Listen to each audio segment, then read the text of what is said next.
This is the Book of Jasher, Part 3, the forbidden account of Joseph's rise from slave to sovereign. From Nimrod's tyranny to Joseph's throne in Egypt, this ancient text reveals the untold saga, Jacob's sons in their prime, the conspiracy against Joseph, and the decades of deception that nearly destroyed Israel's destiny. The Bible gives you 13 chapters.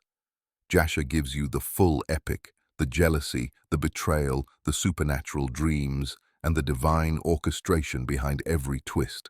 Why was this detailed chronicle suppressed? What truths about Egypt's power and Israel's origins were deemed too dangerous for the masses? Part 3 unlocks the complete narrative. Every word preserved, every secret exposed. From Canaan to the palace of Pharaoh, the forbidden history continues now. Chapter 27. And Esau at that time, after the death of Abraham, frequently went in the field to hunt. And Nimrod king of Babel, the same was Amraphel, also frequently went with his mighty men to hunt in the field and to walk about with his men in the cool of the day. And Nimrod was observing Esau all the days, for a jealousy was formed in the heart of Nimrod against Esau all the days. And on a certain day Esau went in the field to hunt, and he found Nimrod walking in the wilderness with his 2 men. And all his mighty men and his people were with him in the wilderness, but they removed at a distance from him, and they went from him in different directions to hunt. And Esau concealed himself for Nimrod, and he lurked for him in the wilderness. And Nimrod and his men that were with him did not know him. And Nimrod and his men frequently walked about in the field at the cool of the day, and to know where his men were hunting in the field. And Nimrod and 2 of his men that were with him came to the place where they were, when Esau started suddenly from his lurking place, and drew his sword, and hastened, and ran to Nimrod, and cut off his head. And Esau fought a desperate fight with the 2 men that were with Nimrod, and when they called out to him, Esau turned to them and smote them to death with his sword. And all the mighty men of Nimrod, who had left him to go to the wilderness, heard the cry at a distance, and they knew the voices of those 2 men, and they ran to know the cause of it, when they found their king, and the 2 men that were with him lying dead in the wilderness. And when Esau saw the mighty men of Nimrod coming at a distance, he fled, and thereby escaped. And Esau took the valuable garments of Nimrod, which Nimrod's father had bequeathed to Nimrod, and with which Nimrod prevailed over the whole land, and he ran and concealed them in his house. And Esau took those garments and ran into the city on account of Nimrod's men, and he came unto his father's house, wearied and exhausted from fight, and he was ready to die through grief when he approached his brother Jacob and sat before him. And he said unto his brother Jacob, Behold, I shall die this day, and wherefore then do I want the birthright? And Jacob acted wisely with Esau in this matter, and Esau sold his birthright to Jacob, for it was so brought about by the Lord. And Esau's portion in the cave of the field of Machpelah, which Abraham had bought from the children of Heth for the possession of a burial ground, Esau also sold to Jacob, and Jacob bought all this from his brother Esau for value given. And Jacob wrote the whole of this in a book, and he testified the same with witnesses, and he sealed it, and the book remained in the hands of Jacob. And when Nimrod, the son of Cush, died, his men lifted him up and brought him in consternation, and buried him in his city, and all the days that Nimrod lived were 215 years, and he died. And the days that Nimrod reigned upon the people of the land were 185 years. And Nimrod died by the sword of Esau in shame and contempt. And the seed of Abraham caused his death, as he had seen in his dream.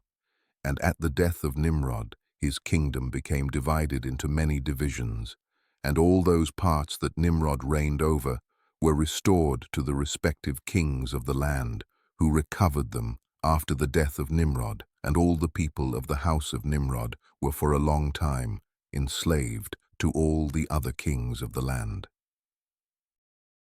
Chapter 28. And in those days, after the death of Abraham, in that year the Lord brought a heavy famine in the land. And whilst the famine was raging in the land of Canaan, Isaac rose up to go down to Egypt on account of the famine, as his father Abraham had done. And the Lord appeared that night to Isaac, and he said to him, "Do not go down to Egypt, but rise, and go to Gerar, to Abimelech, king of the Philistines, and remain there till the famine shall cease." And Isaac rose up and went to Gerar, as the Lord commanded him, and he remained there a full year. And when Isaac came to Gerar, the people of the land saw that Rebekah his wife was of a beautiful appearance. And the people of Gerar asked Isaac concerning his wife, and he said, "She is my sister," for he was afraid to say she was his wife, lest the people of the land should slay him on account of her. And the princes of Abimelech went and praised the woman to the king, but he answered them not, neither did he attend to their words. But he heard them say that Isaac declared her to be his sister, so the king reserved this within himself. And when Isaac had remained 3 months in the land, Abimelech looked out at the window, and he saw, and behold, Isaac was sporting with Rebekah his wife. For Isaac dwelt in the outer house belonging to the king, so that the house of Isaac was opposite the house of the king. And the king said unto Isaac, "What is this thou hast done to us in saying of thy wife, She is my sister? How easily might one of the great men of the people have lain with her, and thou wouldst then have brought guilt upon us." And Isaac said unto Abimelech, "Because I was afraid lest I die on account of my wife, therefore I said, She is my sister." At that time Abimelech gave orders to all his princes and great men, and they took Isaac and Rebekah his wife, and brought them before the king. And the king commanded that they should dress them in princely garments, and make them ride through the streets of the city, and proclaim before them throughout the land, saying, "This is the man, and this is his wife. Whoever toucheth this man or his wife shall surely die." And Isaac returned with his wife to the king's house, and the Lord was with Isaac, and he continued to wax great, and lacked nothing. And the Lord caused Isaac to find favor in the sight of Abimelech, and in the sight of all his subjects, and Abimelech acted well with Isaac, for Abimelech remembered the oath and the covenant that existed between his father and Abraham. And Abimelech said unto Isaac, "Behold, the whole earth is before thee. Dwell wherever it may seem good in thy sight, until thou shalt return to thy land." And Abimelech gave Isaac fields and vineyards, and the best part of the land of Gerar, to sow and reap and eat the fruits of the ground, until the days of the famine should have passed by. And Isaac sowed in that land, and received 100-fold in the same year, and the Lord blessed him.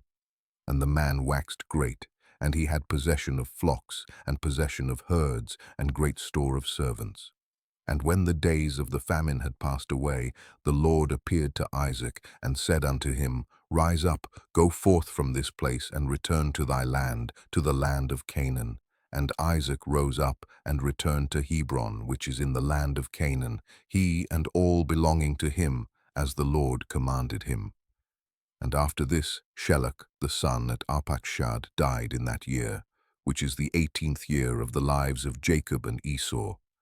And all the days that Shelach lived were 433 years, and he died. At that time, Isaac sent his younger son Jacob to the house of Shem and Eber, and he learned the instructions of the Lord. And Jacob remained in the house of Shem and Eber for 32 years, and Esau his brother did not go, for he was not willing to go, and he remained in his father's house in the land of Canaan. And Esau was continually hunting in the fields to bring home what he could get. So did Esau all the days. And Esau was a designing and deceitful man, one who hunted after the hearts of men and inveigled them. And Esau was a valiant man in the field, and in the course of time went as usual to hunt. And he came as far as the field of Seir, the same is Edom. And he remained in the land of Seir hunting in the field 1 year and 4 months. And Esau there saw in the land of Seir the daughter of a man of Canaan, and her name was Jehudith, the daughter of Beri, son of Ephah, from the families of Heth, the son of Canaan. And Esau took her for a wife, and he came unto her. 40 years old was Esau when he took her, and he brought her to Hebron, the land of his father's dwelling place, and he dwelt there. And it came to pass in those days, in the 110th year of the life of Isaac, that is in the 50th year of the life of Jacob, in that year died Shem, the son of Noah. Shem was 600 years old at his death. And when Shem died, Jacob returned to his father to Hebron, which is in the land of Canaan. And in the 56th year of the life of Jacob, people came from Haran, and Rebekah was told concerning her brother Laban, the son of Bethuel. For the wife of Laban was barren in those days, and bare no children, and also all his handmaids bare none to him. And the Lord afterward remembered Dinah, the wife of Laban, and she conceived and bare twin daughters. And Laban called the names of his daughters, the name of the elder Leah, and the name of the younger Rachel. And those people came and told these things to Rebekah, and Rebekah rejoiced greatly that the Lord had visited her brother, and that he had got children. Chapter 29. And Isaac the son of Abraham became old and advanced in days, and his eyes became heavy through age. They were dim and could not see. At that time Isaac called unto Esau his son, saying, Get, I pray thee, thy weapons, thy quiver and thy bow. Rise up and go forth into the field, and get me some venison, and make me savory meat, and bring it to me, that I may eat, in order that I may bless thee before my death, as I have now become old and grey-headed. And Esau did so. And he took his weapon, and went forth into the field to hunt for venison, as usual, to bring to his father as he had ordered him, so that he might bless him. And Rebekah heard all the words that Isaac had spoken unto Esau, and she hastened and called her son Jacob, saying, Thus did thy father speak unto thy brother Esau, and thus did I hear. Now therefore hasten thou, and make that which I shall tell thee. Rise up and go, I pray thee, to the flock, and fetch me 2 fine kids of the goats. And I will get the savory meat for thy father, and thou shalt bring the savory meat that he may eat before thy brother shall have come from the chase, in order that thy father may bless thee. And Jacob hastened and did as his mother had commanded him, and he made the savory meat, and brought it before his father, before Esau had come from his chase. And Isaac said unto Jacob, Who art thou, my son? And he said, I am thy firstborn Esau. I have done as thou didst order me. Now therefore rise up, I pray thee, and eat of my hunt, in order that thy soul may bless me as thou didst speak unto me. And Isaac rose up, and he ate and he drank, and his heart was comforted, and he blessed Jacob, and Jacob went away from his father. And as soon as Isaac had blessed Jacob, and he had gone away from him, behold, Esau came from his hunt from the field, and he also made savory meat, and brought it to his father to eat thereof, and to bless him. And Isaac said unto Esau, And who was he that has taken venison, and brought it me before thou camest, and whom I did bless? And Esau knew that his brother Jacob had done this, and the anger of Esau was kindled against his brother Jacob, that he had acted thus toward him. And Esau said, Is he not rightly called Jacob? For he has supplanted me twice. He took away my birthright, and now he has taken away my blessing.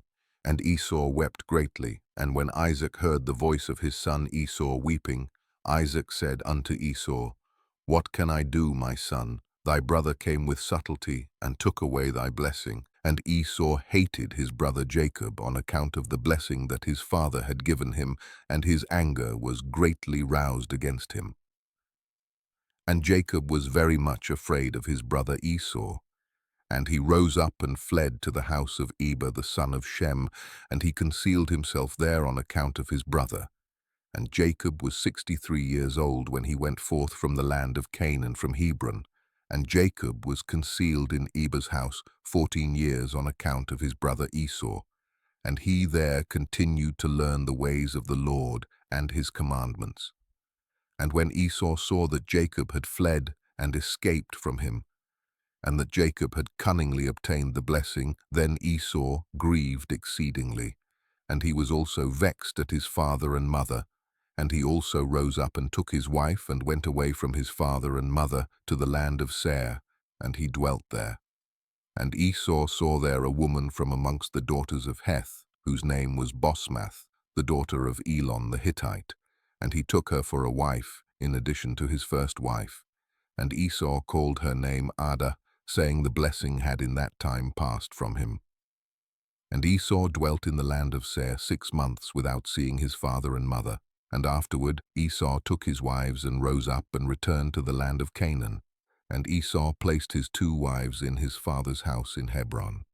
And the wives of Esau vexed and provoked Isaac and Rebekah with their works. For they walked not in the ways of the Lord, but served their father's gods of wood and stone as their father had taught them, and they were more wicked than their father. And they went according to the evil desires of their hearts, and they sacrificed and burnt incense to the Baalim, and Isaac and Rebekah became weary of them.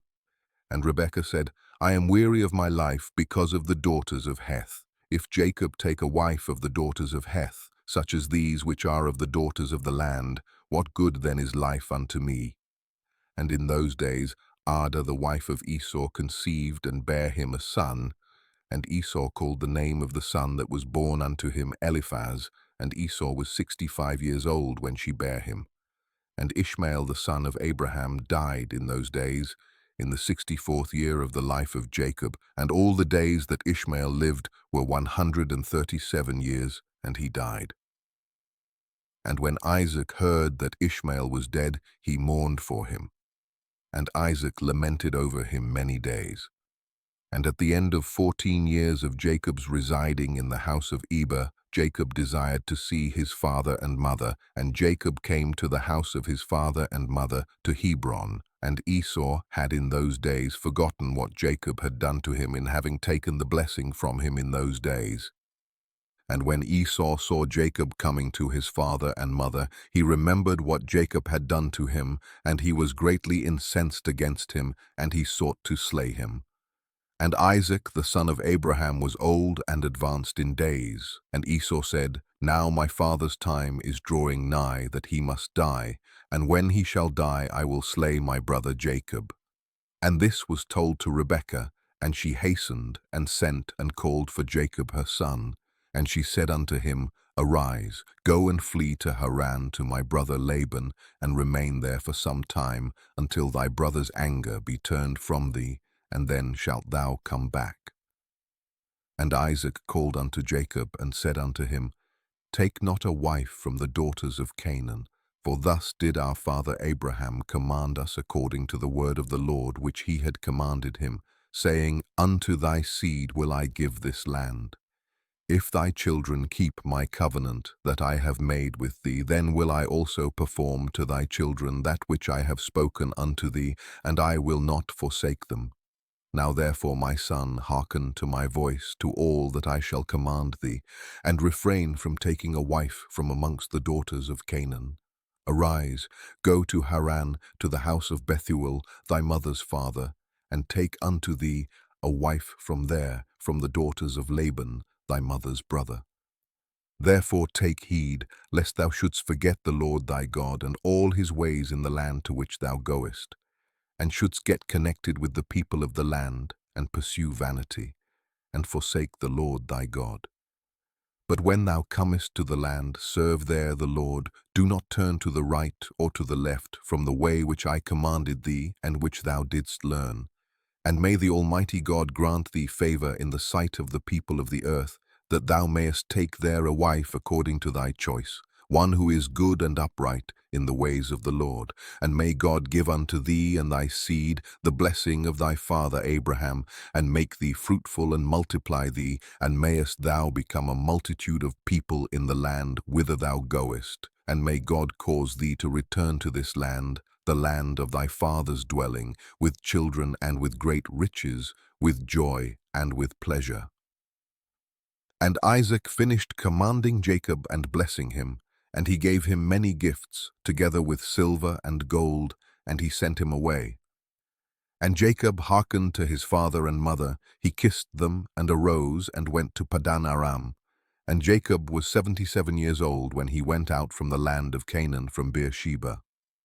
And when Jacob went away to go to Haran, Esau called unto his son Eliphaz, and secretly spoke unto him, saying, Now hasten, take thy sword in thy hand, and pursue Jacob, and pass before him in the road, and lurk for him, and slay him with thy sword in one of the mountains, and take all belonging to him, and come back. And Eliphaz the son of Esau was an active man, and expert with the bow as his father had taught him, and he was a noted hunter in the field, and a valiant man. And Eliphaz did as his father had commanded him. And Eliphaz was at that time 13 years old. And Eliphaz rose up and went and took 10 of his mother's brothers with him, and pursued Jacob. And he closely followed Jacob, and he lurked for him in the border of the land of Canaan, opposite to the city of Shechem. And Jacob saw Eliphaz and his men pursuing him. And Jacob stood still in the place in which he was going, in order to know what this was, for he did not know the thing. And Eliphaz drew his sword, and he went on advancing, he and his men, toward Jacob. And Jacob said unto them, What is to do with you, that you have come hither, and what meaneth it that you pursue with your swords? And Eliphaz came near to Jacob, and he answered and said unto him, Thus did my father command me, and now therefore I will not deviate from the orders which my father gave me. And when Jacob saw that Esau had spoken to Eliphaz to employ force, Jacob then approached and supplicated Eliphaz and his men, saying to him, Behold all that I have, and which my father and mother gave unto me, that take unto thee, and go from me, and do not slay me, and may this thing be accounted unto thee a righteousness. And the Lord caused Jacob to find favor in the sight of Eliphaz the son of Esau and his men, and they hearkened to the voice of Jacob, and they did not put him to death. And Eliphaz and his men took all belonging to Jacob, together with the silver and gold that he had brought with him from Beersheba. They left him nothing. And Eliphaz and his men went away from him, and they returned to Esau to Beersheba, and they told him all that had occurred to them with Jacob, and they gave him all that they had taken from Jacob. And Esau was indignant at Eliphaz his son, and at his men that were with him, because they had not put Jacob to death. And they answered and said unto Esau, Because Jacob supplicated us in this matter not to slay him, our pity was excited toward him, and we took all belonging to him, and brought it unto thee. And Esau took all the silver and gold which Eliphaz had taken from Jacob, and he put them by in his house. At that time when Esau saw that Isaac had blessed Jacob, and had commanded him, saying, Thou shalt not take a wife from amongst the daughters of Canaan, and that the daughters of Canaan were bad in the sight of Isaac and Rebekah, then he went to the house of Ishmael his uncle, and in addition to his older wives, he took Machlath, the daughter of Ishmael, the sister of Nebaioth, for a wife. Chapter 30. And Jacob went forth, continuing his road to Haran, and he came as far as Mount Moriah, and he tarried there all night near the city of Luz. And the Lord appeared there unto Jacob on that night, and he said unto him, I am the Lord God of Abraham, and the God of Isaac thy father. The land upon which thou liest I will give unto thee and thy seed. And behold, I am with thee, and will keep thee wherever thou goest. And I will multiply thy seed as the stars of heaven, and I will cause all thine enemies to fall before thee. And when they shall make war with thee, they shall not prevail over thee. And I will bring thee again unto this land with joy, with children, and with great riches. And Jacob awoke from his sleep, and he rejoiced greatly at the vision which he had seen, and he called the name of that place Bethel. And Jacob rose up from that place quite rejoiced, and when he walked, his feet felt light to him for joy. And he went from there to the land of the children of the east, and he returned to Haran, and he sat by the shepherd's well. And he there found some men going from Haran to feed their flocks, and Jacob made inquiries of them, and they said, We are from Haran. And he said unto them, Do you know Laban the son of Nahor? And they said, We know him. And behold, his daughter Rachel is coming along to feed her father's flock. Whilst he was yet speaking with them, Rachel, the daughter of Laban, came to feed her father's sheep, for she was a shepherdess. And when Jacob saw Rachel, the daughter of Laban, his mother's brother, he ran and kissed her, and lifted up his voice and wept. And Jacob told Rachel that he was the son of Rebekah, her father's sister. And Rachel ran and told her father, and Jacob continued to cry because he had nothing with him to bring to the house of Laban. And when Laban heard that his sister's son Jacob had come, he ran and kissed him and embraced him, and brought him into the house and gave him bread, and he ate. And Jacob related to Laban what his brother Esau had done to him, and what his son Eliphaz had done to him in the road. And Jacob resided in Laban's house for 1 month. And Jacob ate and drank in the house of Laban. And afterward Laban said unto Jacob, Tell me what shall be thy wages, for how canst thou serve me for naught? And Laban had no sons, but only daughters, and his other wives and handmaids were still barren in those days. And these are the names of Laban's daughters, which his wife Dinah had borne unto him. The name of the elder was Leah, and the name of the younger was Rachel. And Leah was tender-eyed, but Rachel was beautiful and well-favored, and Jacob loved her. And Jacob said unto Laban, I will serve thee 7 years for Rachel thy younger daughter. And Laban consented to this, and Jacob served Laban 7 years for his daughter Rachel. And in the 2nd year of Jacob's dwelling in Haran, that is in the 79th year of the life of Jacob, in that year died Eber the son of Shem. He was 464 years old at his death. And when Jacob heard that Eber was dead, he grieved exceedingly, and he lamented and mourned over him many days. And in the 3rd year of Jacob's dwelling in Haran, Bosmath, the daughter of Ishmael, the wife of Esau, bare unto him a son, and Esau called his name Reuel. And in the 4th year of Jacob's residence in the house of Laban, the Lord visited Laban and remembered him on account of Jacob, and sons were born unto him, and his firstborn was Beor, his second was Elib, and the third was Korash. And the Lord gave Laban riches and honor, sons and daughters, and the man increased greatly on account of Jacob. And Jacob in those days served Laban in all manner of work, in the house and in the field, and the blessing of the Lord was in all that belonged to Laban in the house and in the field. And in the 5th year died Jehudith, the daughter of Beeri, the wife of Esau, in the land of Canaan, and she had no sons but daughters only. And these are the names of her daughters which she bare to Esau. The name of the elder was Marzith, and the name of the younger was Puith. And when Jehudith died, Esau rose up and went to Seir to hunt in the field, as usual, and Esau dwelt in the land of Seir for a long time. And in the 6th year, Esau took for a wife, in addition to his other wives, Alabama, the daughter of Zebeon the Hivite, and Esau brought her to the land of Canaan. And Alabama conceived and bare unto Esau 3 sons, Yush, Yalan, and Korah. And in those days, in the land of Canaan, there was a quarrel between the herdsmen of Esau and the herdsmen of the inhabitants of the land of Canaan, for Esau's cattle and goods were too abundant for him to remain in the land of Canaan, in his father's house, and the land of Canaan could not bear him on account of his cattle. And when Esau saw that his quarreling increased with the inhabitants of the land of Canaan, he rose up and took his wives and his sons and his daughters, and all belonging to him, and the cattle which he possessed, and all his property that he had acquired in the land of Canaan. And he went away from the inhabitants of the land to the land of Seir, and Esau and all belonging to him dwelt in the land of Seir. But from time to time Esau would go and see his father and mother in the land of Canaan. And Esau intermarried with the Horites, and he gave his daughters to the sons of Seir the Horite. And he gave his elder daughter Marzith to Anna, the son of Zebeon, his wife's brother, and Puith he gave to Azar, the son of Bilhan the Horite. And Esau dwelt in the mountain, he and his children, and they were fruitful and multiplied. Chapter 31.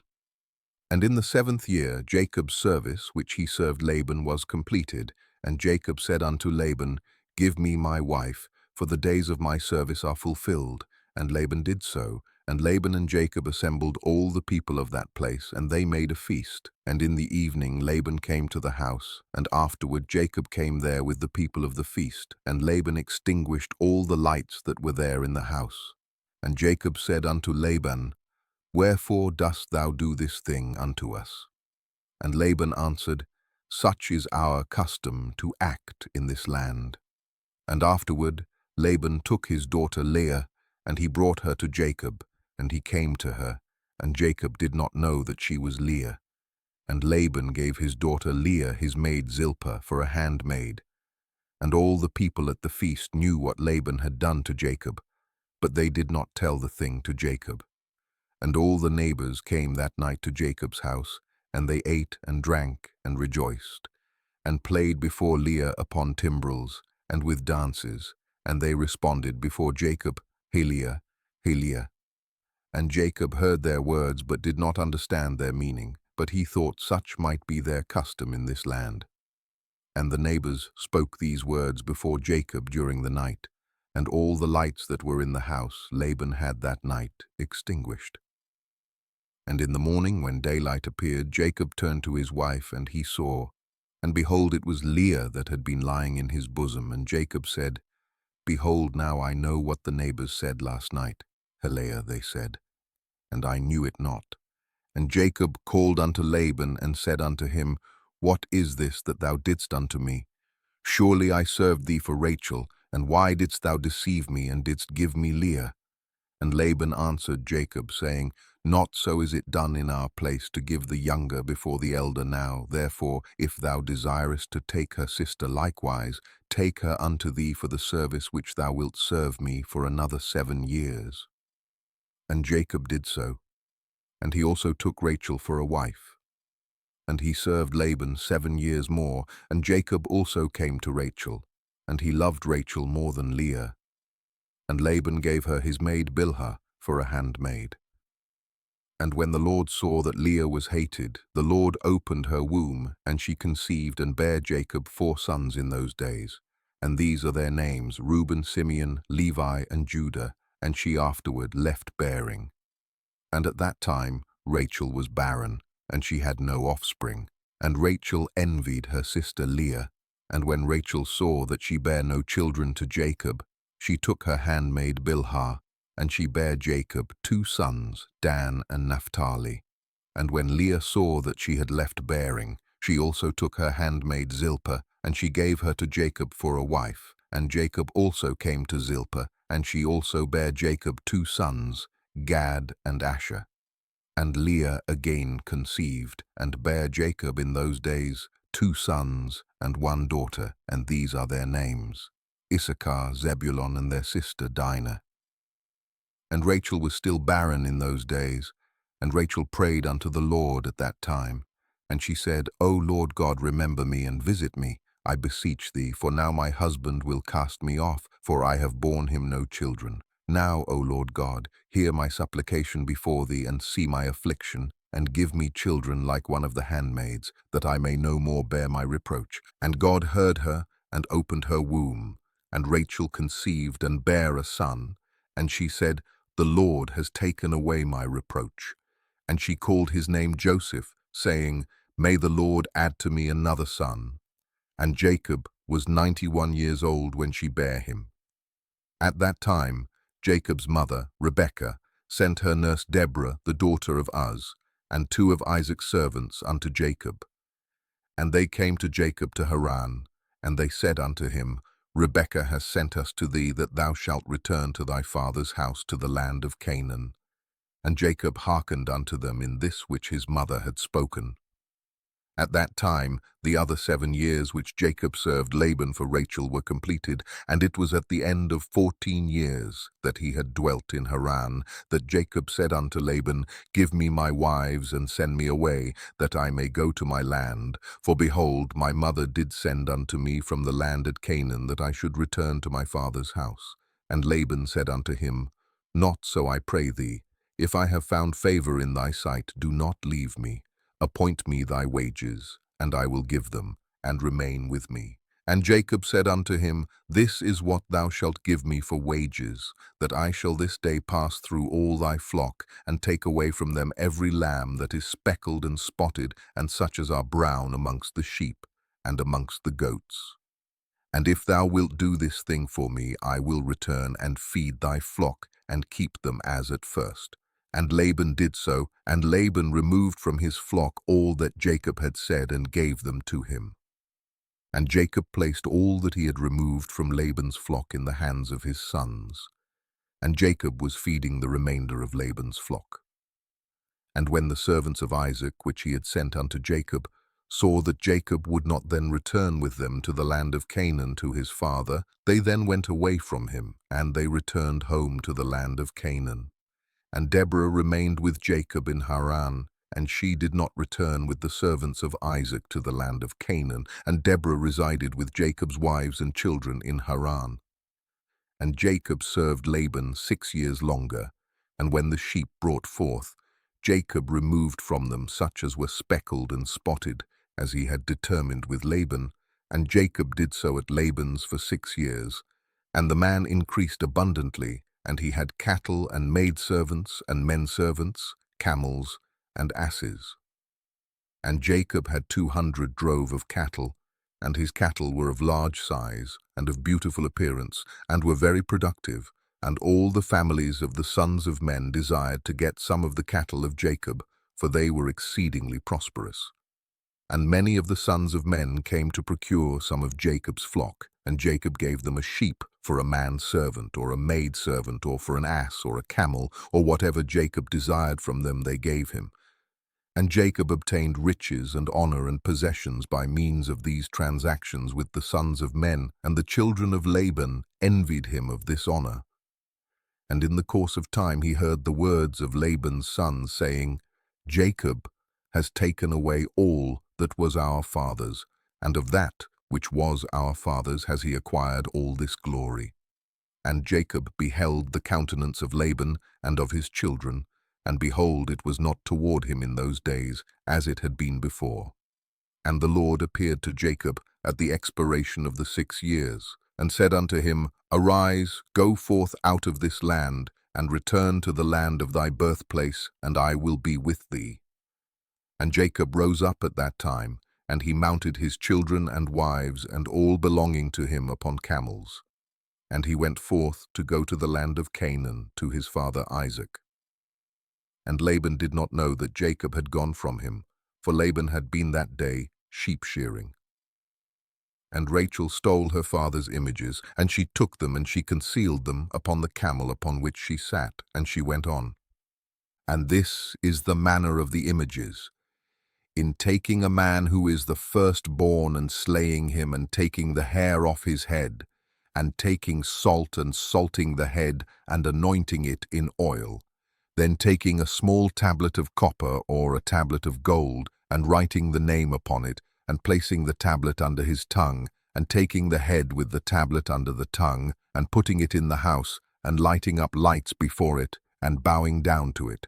And at the time when they bow down to it, it speaketh to them in all matters that they ask of it, through the power of the name which is written in it. And some make them in the figures of men of gold and silver, and go to them in times known to them, and the figures receive the influence of the stars, and tell them future things. And in this manner were the images which Rachel stole from her father. And Rachel stole these images which were her father's, in order that Laban might not know through them where Jacob had gone. And Laban came home, and he asked concerning Jacob and his household, and he was not to be found. And Laban sought his images to know where Jacob had gone, and could not find them. And he went to some other images, and he inquired of them, and they told him that Jacob had fled from him to his fathers, to the land of Canaan. And Laban then rose up, and he took his brothers and all his servants, and he went forth and pursued Jacob, and he overtook him in Mount Gilead. And Laban said unto Jacob, "What is this thou hast done to me to flee and deceive me, and lead my daughters and their children as captives taken by the sword? And thou didst not suffer me to kiss them and send them away with joy, and thou didst steal my gods, and didst go away." And Jacob answered Laban, saying, "Because I was afraid lest thou wouldst take thy daughters by force from me, and now with whomsoever thou findest thy gods he shall die." And Laban searched for the images, and he examined in all Jacob's tents and furniture, but could not find them. And Laban said unto Jacob, "We will make a covenant together, and it shall be a testimony between me and thee. If thou shalt afflict my daughters, or shalt take other wives besides my daughters, even God shall be a witness between me and thee in this matter." And they took stones and made a heap, and Laban said, "This heap is a witness between me and thee." Therefore he called the name thereof Gilead. And Jacob and Laban offered sacrifice upon the mount, and they ate there by the heap. And they tarried in the mount all night. And Laban rose up early in the morning, and he wept with his daughters, and he kissed them, and he returned unto his place. And he hastened and sent off his son Beor, who was 17 years old, with Abichoroth the son of Uz, the son of Nahor, and with them were 10 men. And they hastened and went and passed on the road before Jacob, and they came by another road to the land of Seir. And they came unto Esau, and said unto him, "Thus saith thy brother and relative, thy mother's brother Laban, the son of Bethuel, saying, Hast thou heard what Jacob thy brother has done unto me, who first came to me naked and bare, and I went to meet him, and brought him to my house with honor, and I made him great, and I gave him my 2 daughters for wives, and also 2 of my maids. And God blessed him on my account, and he increased abundantly, and had sons, daughters, and maidservants. He has also an immense stock of flocks and herds, camels and asses, also silver and gold in abundance. And when he saw that his wealth increased, he left me whilst I went to shear my sheep, and he rose up and fled in secrecy. And he lifted his wives and children upon camels, and he led away all his cattle and property which he acquired in my land. And he lifted up his countenance to go to his father Isaac, to the land of Canaan, and he did not suffer me to kiss my daughters and their children. And he led my daughters as captives taken by the sword. And he also stole my gods, and he fled. And now I have left him in the mountain of the brook of Jabbok, him and all belonging to him. He lacketh nothing. If it be thy wish to go to him, go then, and there wilt thou find him, and thou canst do unto him as thy soul desireth. And Laban's messengers came and told Esau all these things. And Esau heard all the words of Laban's messengers, and his anger was greatly kindled against Jacob, and he remembered his hatred, and his anger burned within him. And Esau hastened, and took his children and servants, and the souls of his household, being 60 men, and he went and assembled all the children of Seir the Horite, and their people, being 340 men, and took all this number of 400 men with drawn swords. And he went unto Jacob to smite him. And Esau divided this number into several parts, and he took the 60 men of his children and servants, and the souls of his household as one head, and gave them in care of Eliphaz, his eldest son. And the remaining heads he gave to the care of the 6 sons of Seir the Horite, and he placed every man over his generations and children. And the whole of this camp went as it was, and Esau went amongst them toward Jacob, and he conducted them with speed. And Laban's messengers departed from Esau, and went to the land of Canaan, and they came to the house of Rebekah, the mother of Jacob and Esau. And they told her, saying, Behold, thy son Esau has gone against his brother Jacob with 400 men, for he heard that he was coming, and he is gone to make war with him, and to smite him, and to take all that he has. And Rebekah hastened, and sent 72 men from the servants of Isaac to meet Jacob on the road, for she said, Peradventure, Esau may make war in the road when he meets him. And these messengers went on the road to meet Jacob, and they met him in the road of the brook, on the opposite side of the brook Jabbok. And Jacob said when he saw them, This camp is destined to me from God, And Jacob called the name of that place Machnaim. And Jacob knew all his father's people, and he kissed them, and embraced them, and came with them. And Jacob asked them concerning his father and mother, and they said, they were well. And these messengers said unto Jacob, Rebekah thy mother has sent us to thee, saying, I have heard, my son, that thy brother Esau has gone forth against thee on the road with men from the children of Seir the Horite. And therefore, my son, hearken to my voice, and see with thy counsel what thou wilt do. And when he cometh up to thee, supplicate him, and do not speak rashly to him, and give him a present from what thou possessest, and from what God has favoured thee with. And when he asketh thee concerning thy affairs, conceal nothing from him. Perhaps he may turn from his anger against thee, and thou wilt thereby save thy soul, thou and all belonging to thee. For it is thy duty to honour him, for he is thy elder brother. And when Jacob heard the words of his mother, which the messengers had spoken to him, Jacob lifted up his voice, and wept bitterly, and did as his mother then commanded him. Chapter 32. And at that time Jacob sent messengers to his brother Esau toward the land of Seir, and he spoke to him words of supplication, and he commanded them, saying, Thus shall ye say to my lord, to Esau, Thus saith thy servant Jacob, Let not my lord imagine that my father's blessing with which he did bless me has proved beneficial to me. For I have been these 20 years with Laban, and he deceived me and changed my wages 10 times, as it has all been already told unto my lord. And I served him in his house very laboriously, and God afterwards saw my affliction, my labour, and the work of my hands, and he caused me to find grace and favour in his sight. And I afterward, through God's great mercy and kindness, acquired oxen and asses and cattle and men servants and maidservants. And now I am coming to my land and my home, to my father and mother, who are in the land of Canaan. And I have sent to let my lord know all this, in order to find favour in the sight of my lord, so that he may not imagine that I have of myself obtained wealth, or that the blessing with which my father blessed me has benefited me.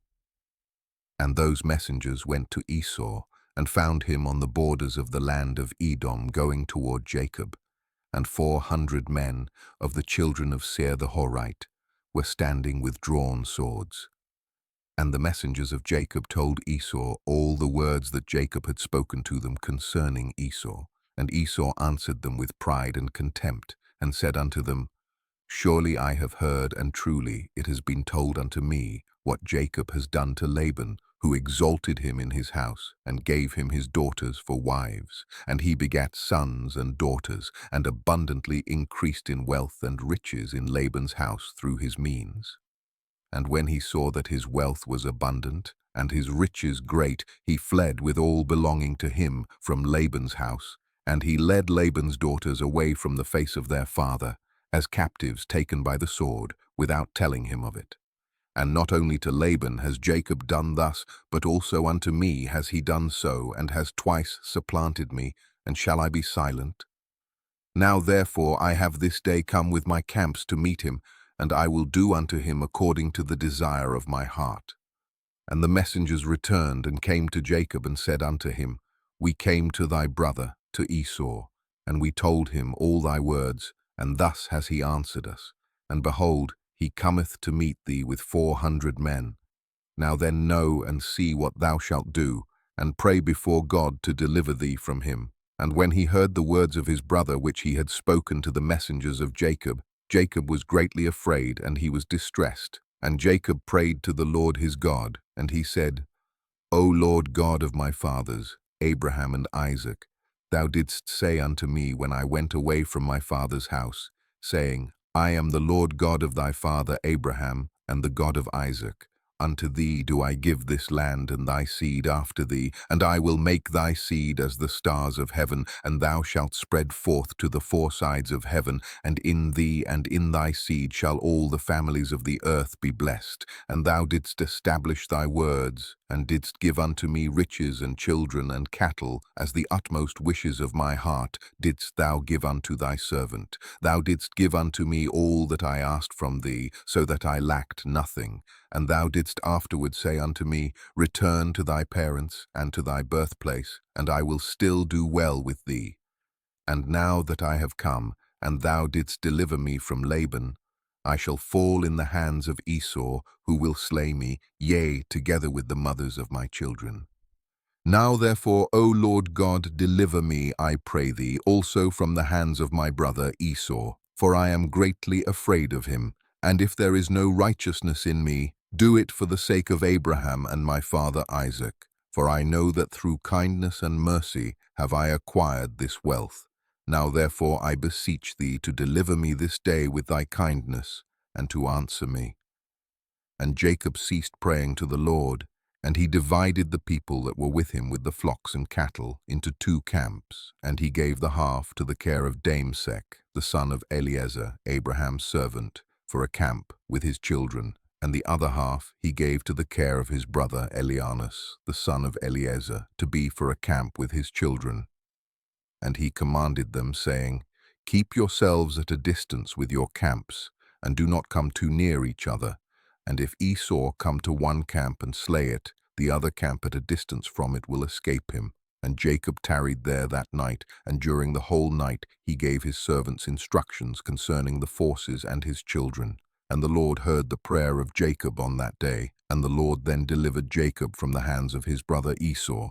And the Lord sent 3 angels of the angels of heaven, and they went before Esau and came to him. And these angels appeared unto Esau and his people as 2,000 men, riding upon horses furnished with all sorts of war instruments. And they appeared in the sight of Esau and all his men to be divided into 4 camps, with 4 chiefs to them. And one camp went on, and they found Esau coming with 400 men toward his brother Jacob, and this camp ran toward Esau and his people and terrified them, and Esau fell off the horse in alarm, and all his men separated from him in that place, for they were greatly afraid. And the whole of the camp shouted after them when they fled from Esau. And all the warlike men answered, saying, Surely we are the servants of Jacob, who is the servant of God, and who then can stand against us?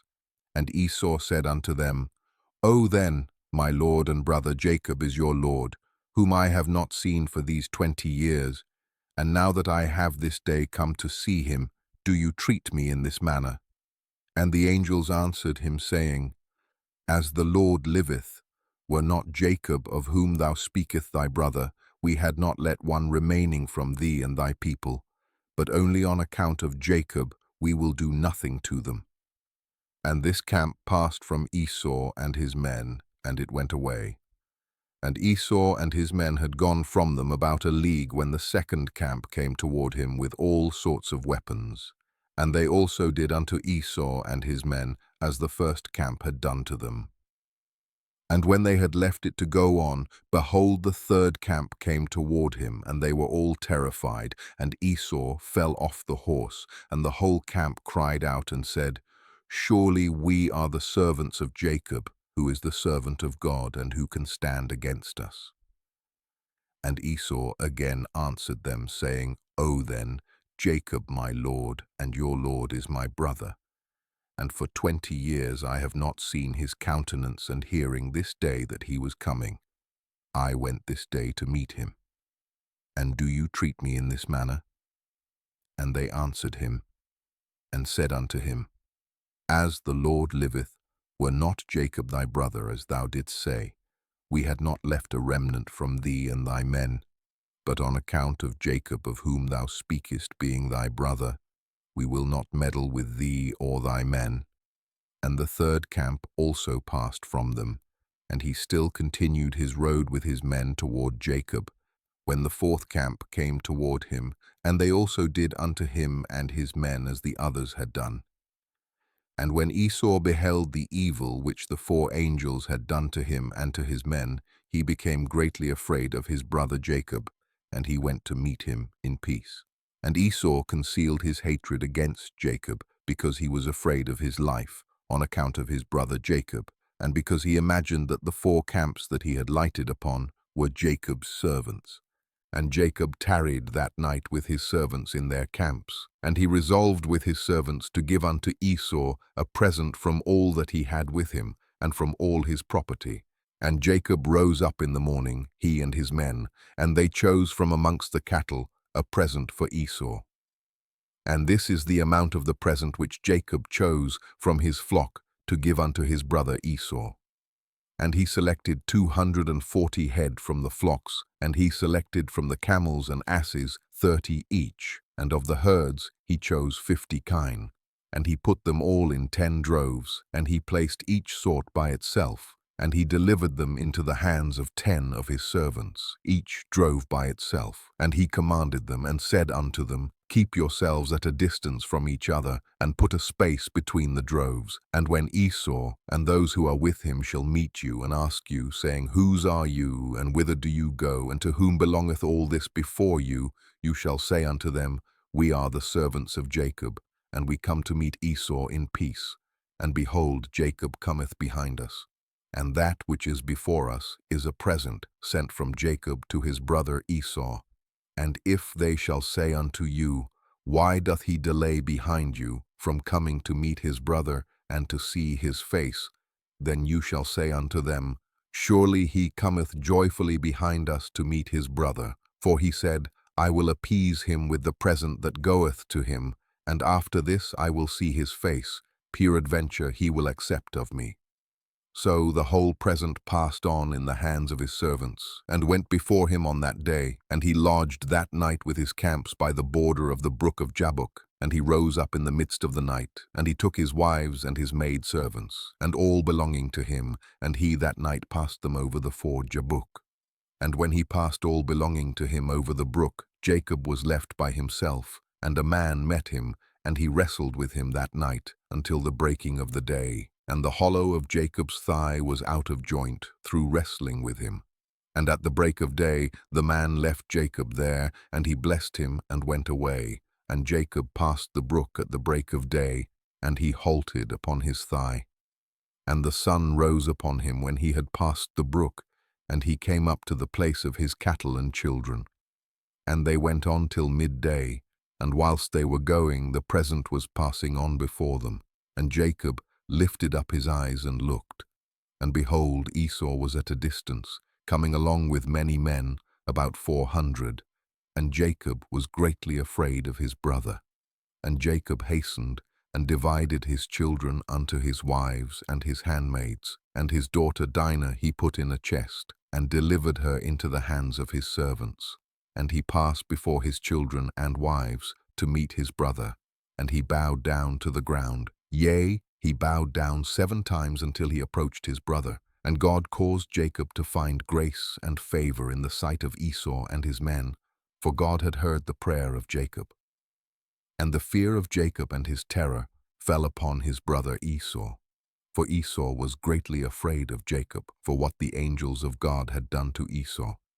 And Esau's anger against Jacob was turned into kindness. And when Esau saw Jacob running toward him, he also ran toward him, and he embraced him. And he fell upon his neck, and they kissed, and they wept. And God put fear and kindness toward Jacob in the hearts of the men that came with Esau, and they also kissed Jacob and embraced him. And also Eliphaz the son of Esau, with his 4 brothers, sons of Esau, wept with Jacob, and they kissed him and embraced him, for the fear of Jacob had fallen upon them all. And Esau lifted up his eyes, and saw the women with their offspring, the children of Jacob, walking behind Jacob and bowing along the road to Esau. And Esau said unto Jacob, Who are these with thee, my brother? Are they thy children or thy servants? And Jacob answered Esau and said, They are my children, which God hath graciously given to thy servant. And whilst Jacob was speaking to Esau and his men, Esau beheld the whole camp, And he said unto Jacob, Whence didst thou get the whole of the camp that I met yesternight? And Jacob said, To find favor in the sight of my Lord. It is that which God graciously gave to thy servant. And the present came before Esau. And Jacob pressed Esau, saying, Take, I pray thee, the present that I have brought to my Lord. And Esau said, Wherefore is this my purpose? Keep that which thou hast unto thyself. And Jacob said, It is incumbent upon me to give all this, since I have seen thy face, that thou still livest in peace. And Esau refused to take the present, and Jacob said unto him, I beseech thee, my lord, if now I have found favor in thy sight, then receive my present at my hand, for I have therefore seen thy face, as though I had seen a godlike face, because thou wast pleased with me. And Esau took the present. And Jacob also gave unto Esau silver and gold and bdellium, for he pressed him so much that he took them. And Esau divided the cattle that were in the camp, and he gave the half to the men who had come with him, for they had come on hire, and the other half he delivered unto the hands of his children. And the silver and gold and bdellium he gave in the hands of Eliphaz, his eldest son. And Esau said unto Jacob, Let us remain with thee, and we will go slowly along with thee until thou comest to my place with me, that we may dwell there together. And Jacob answered his brother and said, I would do as my Lord speaketh unto me. But my Lord knoweth that the children are tender, and the flocks and herds with their young who are with me go but slowly, for if they went swiftly they would all die, for thou knowest their burdens and their fatigue. Therefore let my Lord pass on before his servant, and I will go on slowly for the sake of the children and the flock, until I come to my Lord's place to Seir. And Esau said unto Jacob, I will place with thee some of the people that are with me to take care of thee in the road, and to bear thy fatigue and burden. And he said, What needeth it, my Lord, if I may find grace in thy sight? Behold, I will come unto thee to Seir, to dwell there together as thou hast spoken. Go thou then with thy people, for I will follow thee. And Jacob said this to Esau, in order to remove Esau and his men from him, so that Jacob might afterward go to his father's house to the land of Canaan. And Esau hearkened to the voice of Jacob. And Esau returned with the 400 men that were with him on their road to Seir. And Jacob and all belonging to him went that day as far as the extremity of the land of Canaan in its borders, and he remained there some time. Chapter 33. And in some time after Jacob went away from the borders of the land, and he came to the land of Shalem, that is the city of Shechem, which is in the land of Canaan, and he rested in front of the city. And he bought a parcel of the field which was there, from the children of Hamor, the people of the land, for 5 shekels. And Jacob there built himself a house, and he pitched his tent there, and he made booths for his cattle. Therefore he called the name of that place Succoth. And Jacob remained in Succoth 1 year and 6 months. At that time some of the women of the inhabitants of the land went to the city of Shechem to dance and rejoice with the daughters of the people of the city. And when they went forth, then Rachel and Leah, the wives of Jacob with their families, also went to behold the rejoicing of the daughters of the city. And Dinah, the daughter of Jacob, also went along with them and saw the daughters of the city, and they remained there before these daughters, whilst all the people of the city were standing by them to behold their rejoicings, and all the great people of the city were there. And Shechem the son of Hamor, the prince of the land, was also standing there to see them. And Shechem beheld Dinah, the daughter of Jacob, sitting with her mother before the daughters of the city. And the damsel pleased him greatly, and he there asked his friends and his people, saying, Whose daughter is that sitting amongst the women, whom I do not know in this city? And they said unto him, Surely this is the daughter of Jacob, the son of Isaac the Hebrew, who has dwelt in this city for some time. And when it was reported that the daughters of the land were going forth to rejoice, she went with her mother and maid servants to sit amongst them, as thou seest. And Shechem beheld Dinah, the daughter of Jacob, and when he looked at her, his soul became fixed upon Dinah. And he sent and had her taken by force. And Dinah came to the house of Shechem, and he seized her forcibly, and lay with her, and humbled her, and he loved her exceedingly, and placed her in his house. And they came and told the thing unto Jacob. And when Jacob heard that Shechem had defiled his daughter Dinah, Jacob sent 12 of his servants to fetch Dinah from the house of Shechem. And they went and came to the house of Shechem to take away Dinah from there. And when they came, Shechem went out to them with his men, and drove them from his house, and he would not suffer them to come before Dinah. But Shechem was sitting with Dinah, kissing and embracing her before their eyes. And the servants of Jacob came back, and told him, saying, When we came, he and his men drove us away, and thus did Shechem do unto Dinah before our eyes. And Jacob knew moreover that Shechem had defiled his daughter, but he said nothing. And his sons were feeding his cattle in the field. And Jacob remained silent till their return. And before his sons came home, Jacob sent 2 maidens from his servants' daughters to take care of Dinah in the house of Shechem, and to remain with her.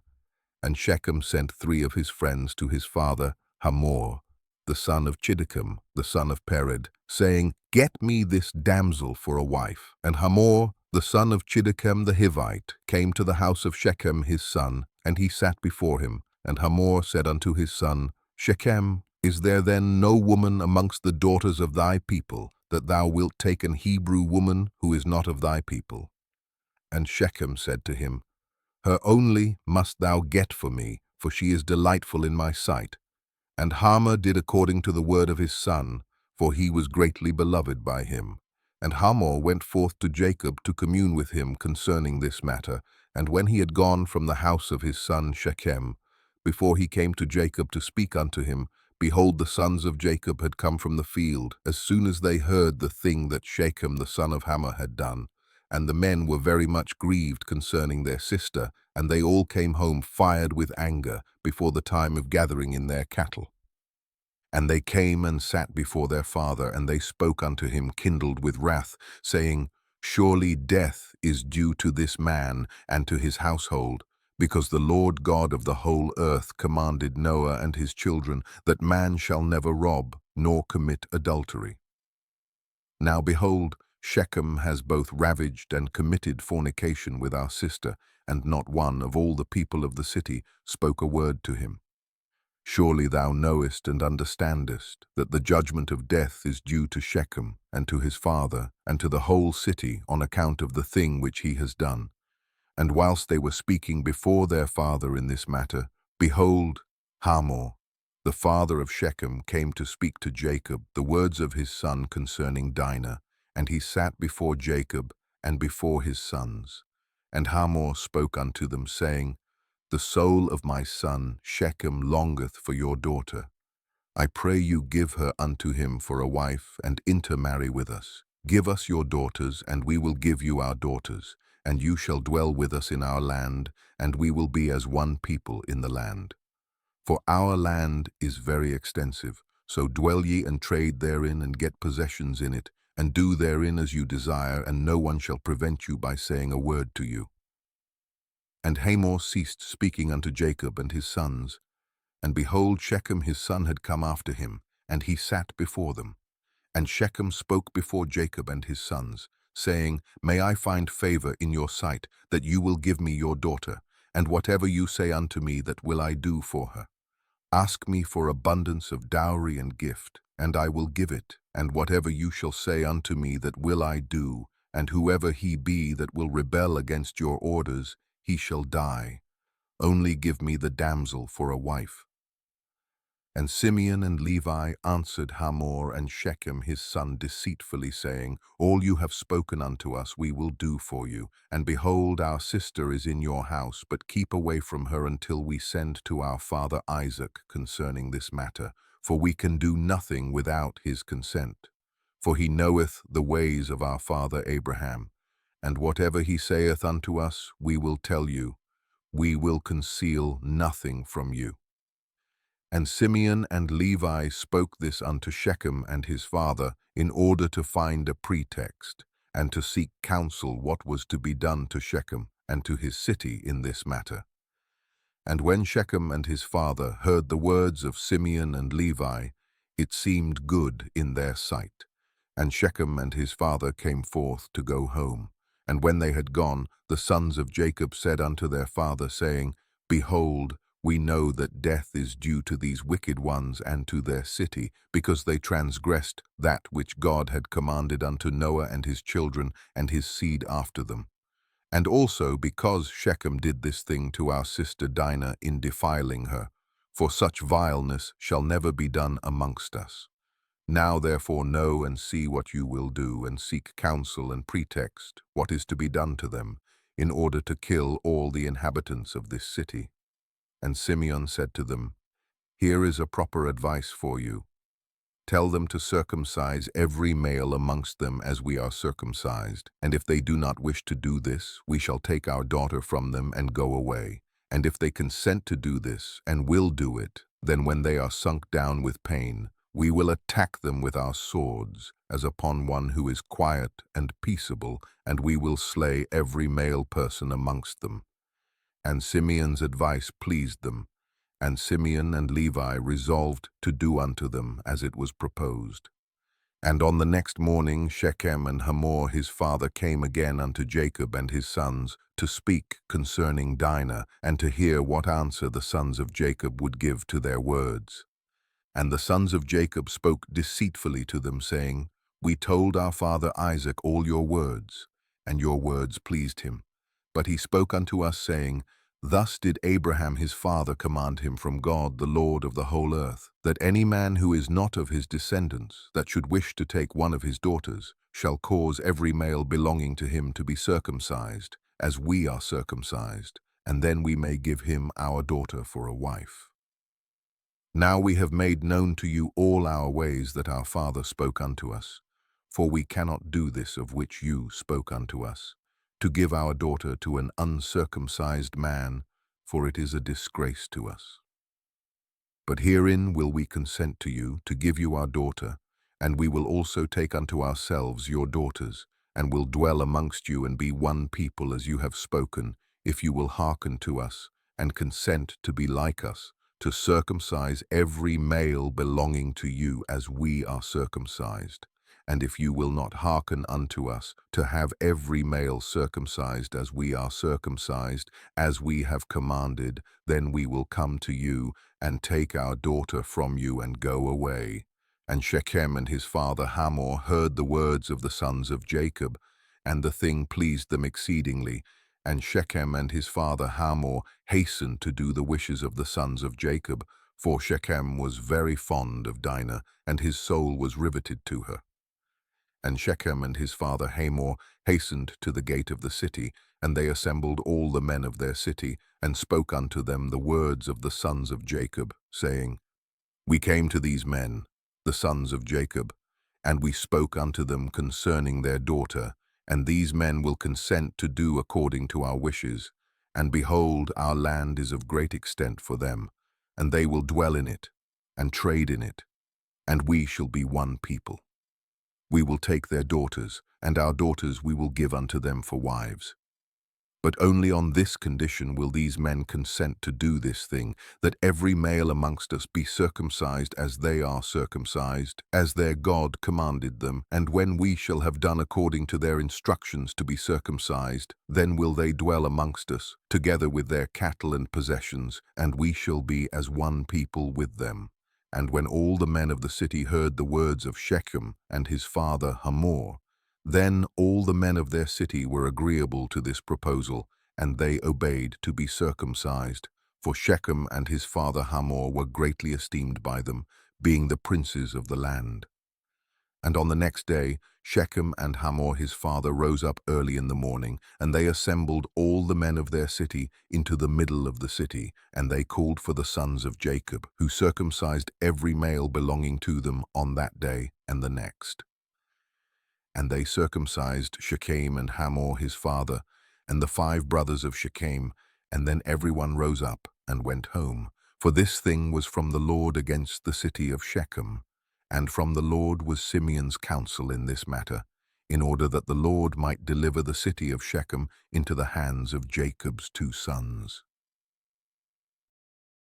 Chapter 34. And the number of all the males that were circumcised were 645 men, and 246 children.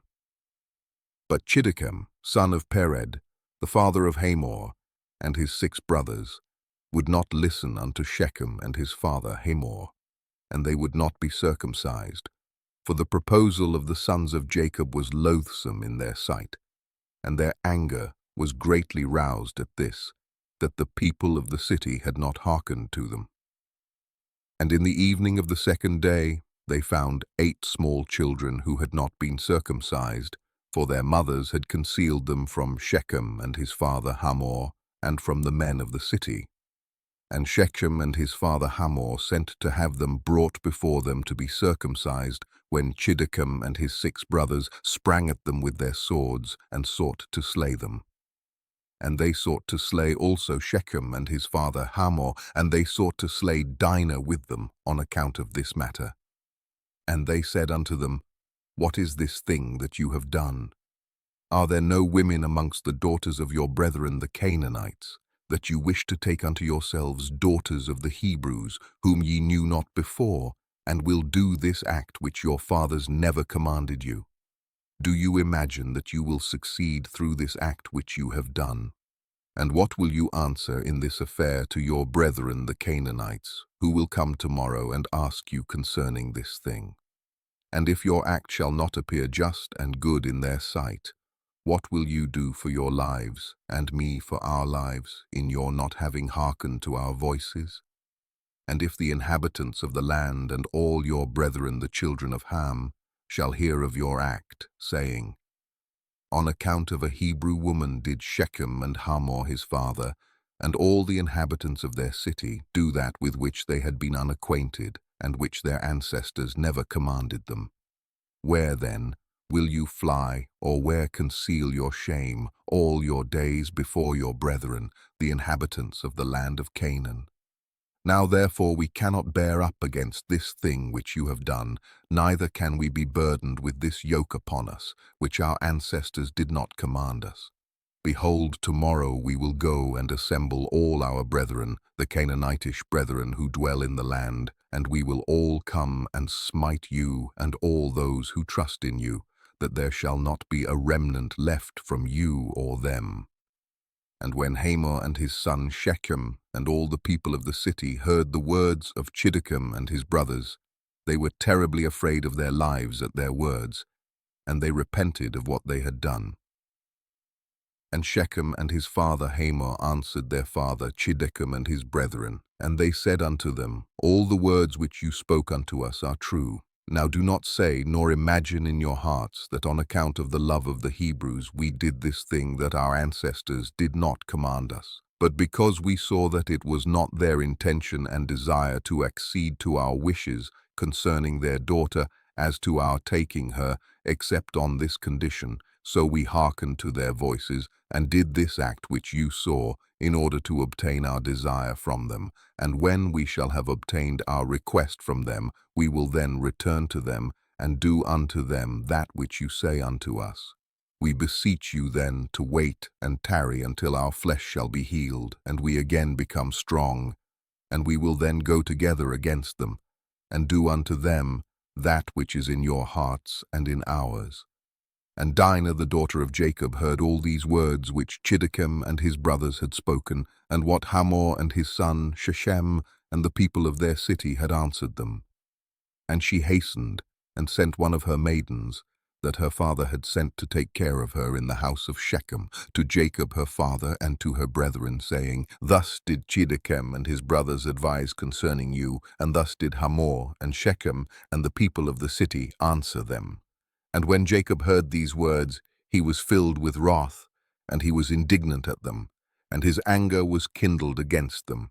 And Simeon and Levi swore and said, As the Lord liveth, the God of the whole earth, by this time tomorrow there shall not be a remnant left in the whole city.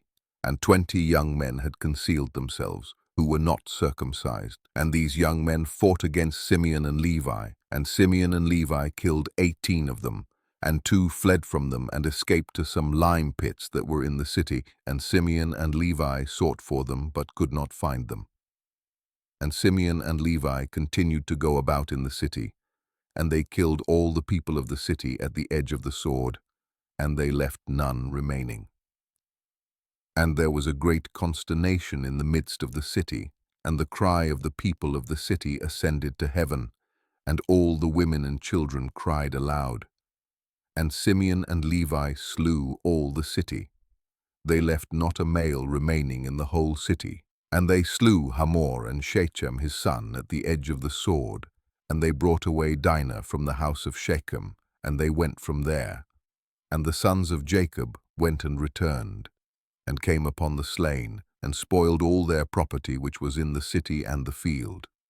And whilst they were taking the spoil, 300 men stood up and threw dust at them, and struck them with stones, when Simeon turned to them, and he slew them all with the edge of the sword. And Simeon turned before Levi, and came into the city. And they took away their sheep, and their oxen, and their cattle, and also the remainder of the women and little ones. And they led all these away, and they opened a gate, and went out, and came unto their father Jacob with vigor. And when Jacob saw all that they had done to the city, and saw the spoil that they took from them, Jacob was very angry at them.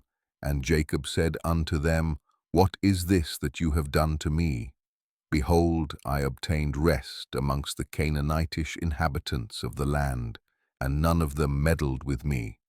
And now you have done to make me obnoxious to the inhabitants of the land, amongst the Canaanites and the Perizzites, and I am but of a small number, and they will all assemble against me, and slay me, when they hear of your work with their brethren, and I and my household will be destroyed. And Simeon and Levi, and all their brothers with them, answered their father Jacob, and said unto him, Behold, we live in the land, and shall Shechem do this to our sister? Why art thou silent at all that Shechem has done? And shall he deal with our sister as with a harlot in the streets? And the number of women whom Simeon and Levi took captives from the city of Shechem, whom they did not slay, was 85, who had not known man. And amongst them was a young damsel of beautiful appearance and well-favored, whose name was Bunah, and Simeon took her for a wife. And the number of the males which they took captives and did not slay was 47 men, and the rest they slew. And all the young men and women that Simeon and Levi had taken captives from the city of Shechem were servants to the sons of Jacob and to their children after them, until the day of the sons of Jacob going forth from the land of Egypt. And when Simeon and Levi had gone forth from the city, the 2 young men that were left, who had concealed themselves in the city, and did not die amongst the people of the city, rose up. And these young men went into the city and walked about in it, and found the city desolate without man, and only women weeping.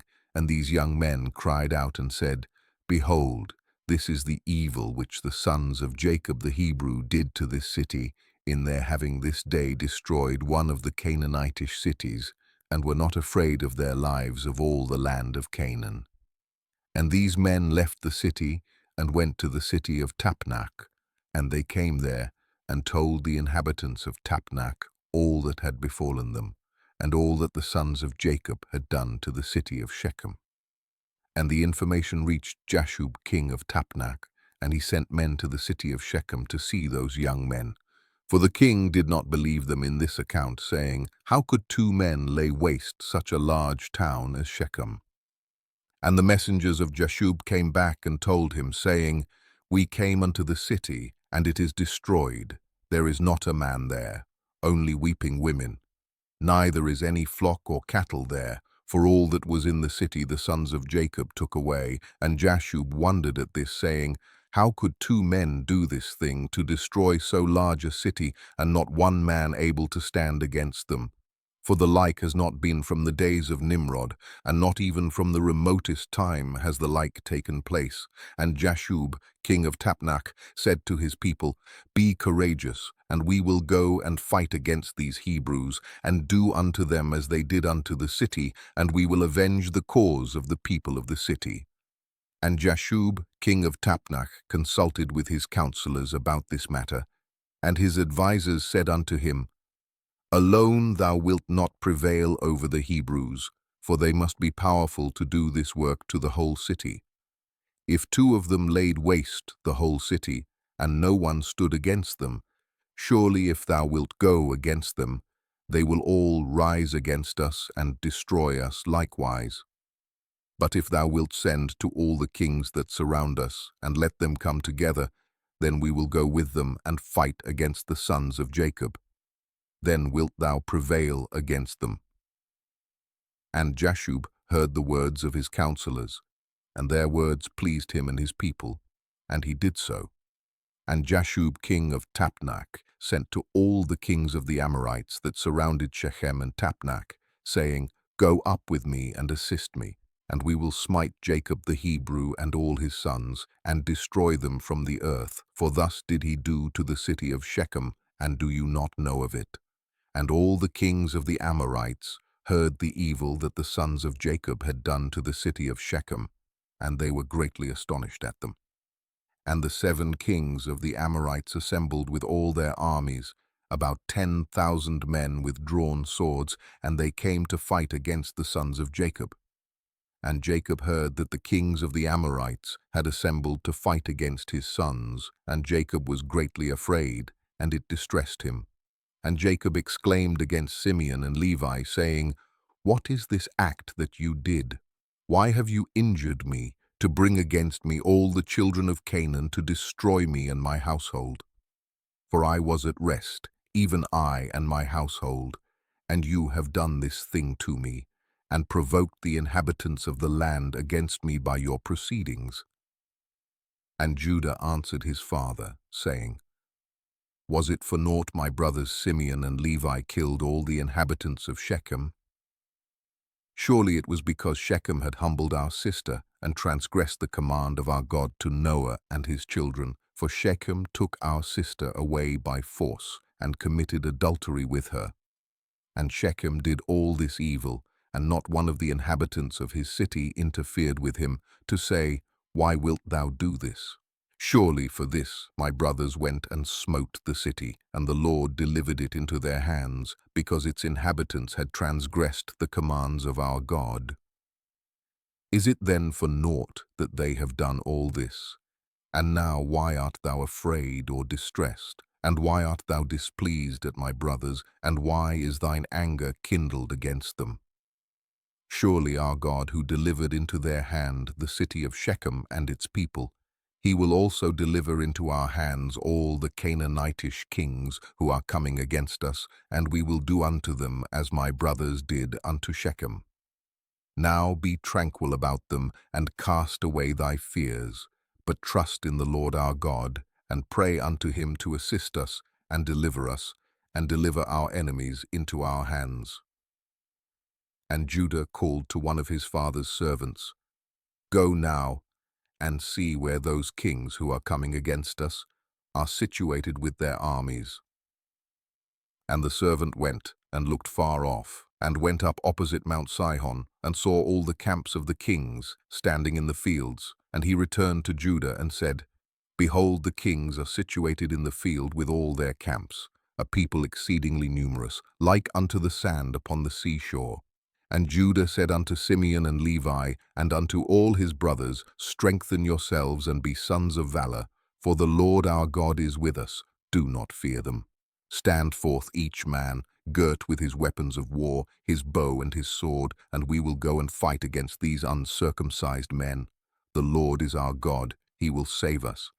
And they rose up, and each girt on his weapons of war, great and small, 11 sons of Jacob, and all the servants of Jacob with them, and all the servants of Isaac, who were with Isaac in Hebron, all came to them equipped in all sorts of war instruments, and the sons of Jacob and their servants, being 112 men, went towards these kings, and Jacob also went with them.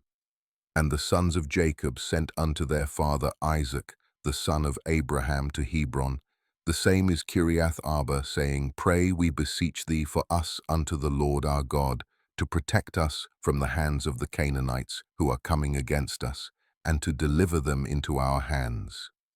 And Isaac the son of Abraham prayed unto the Lord for his sons.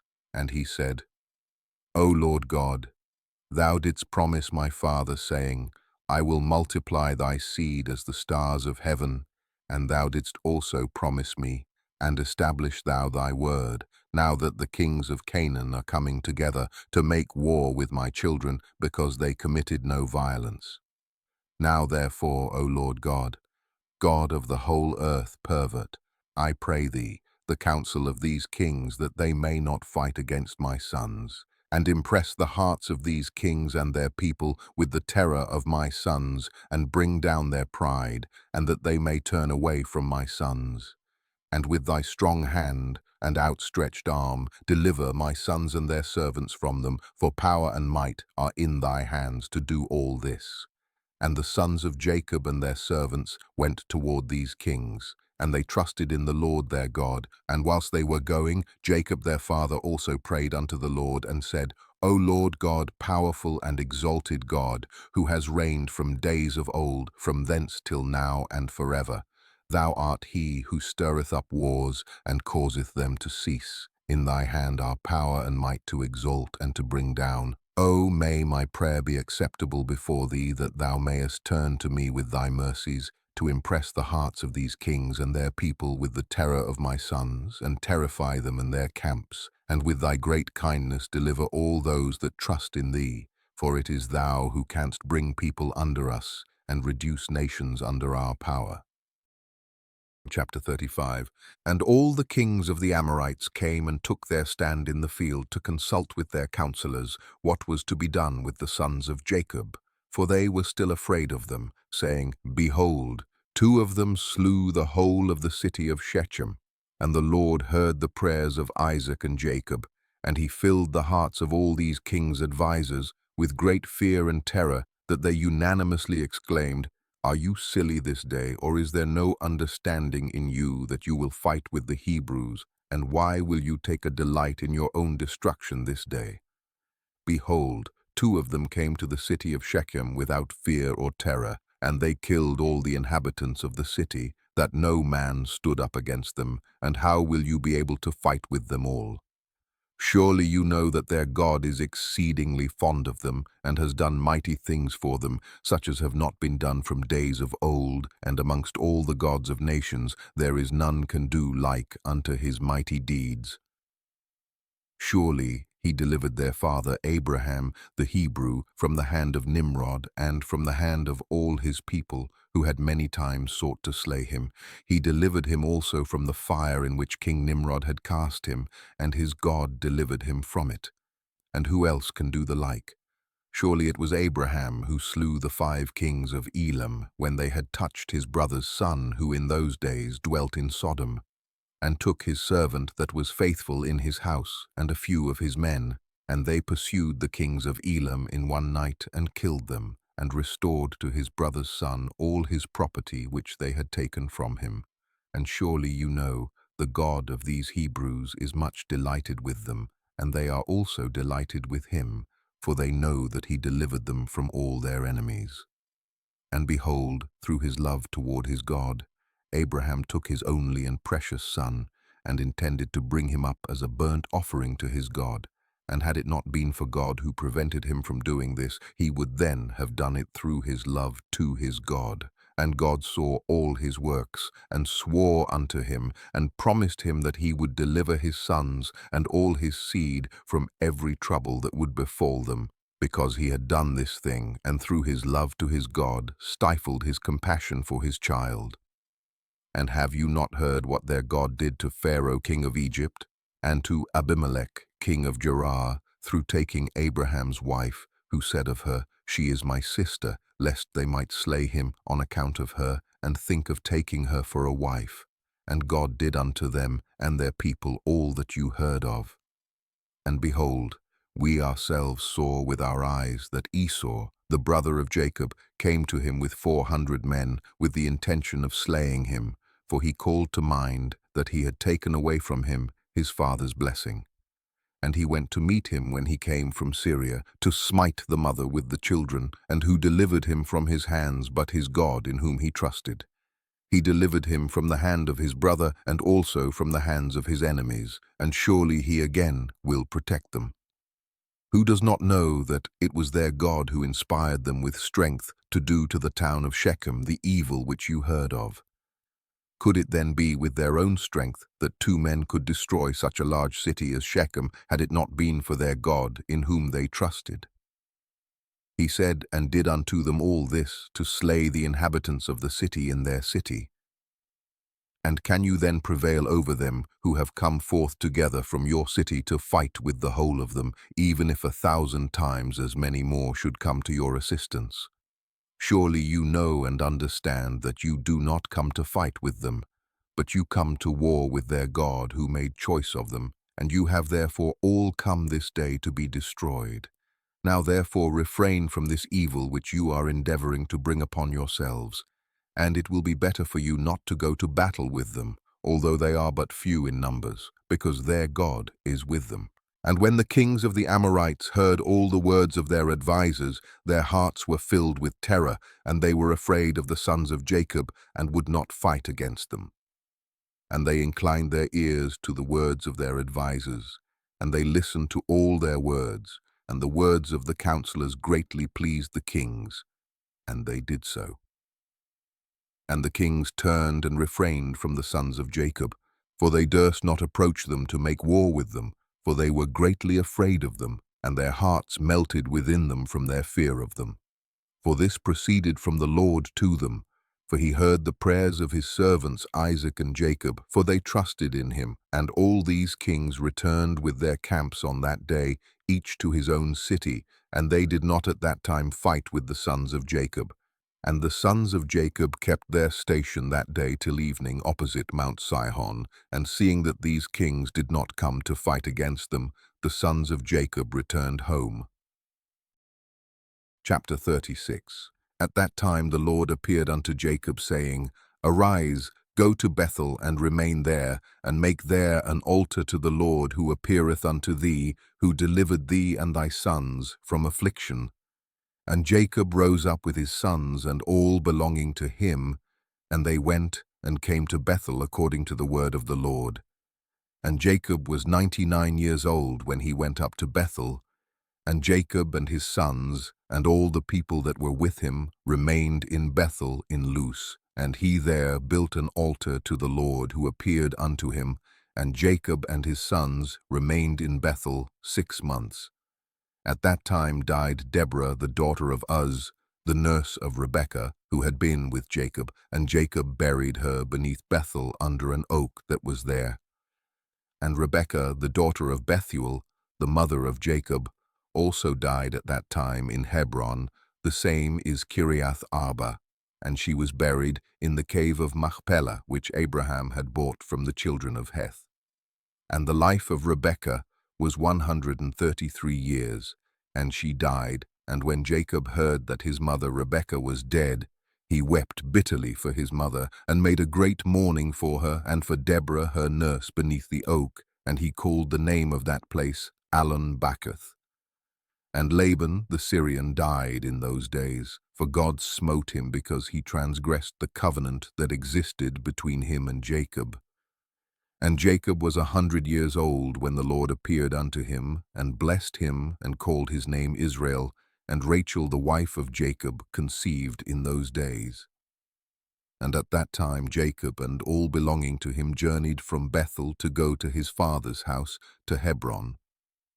And whilst they were going on the road, and there was yet but a little way to come to Ephrath, Rachel bare a son, and she had hard labor, and she died. And Jacob buried her in the way to Ephrath, which is Bethlehem, and he set a pillar upon her grave, which is there unto this day. And the days of Rachel were 45 years, and she died.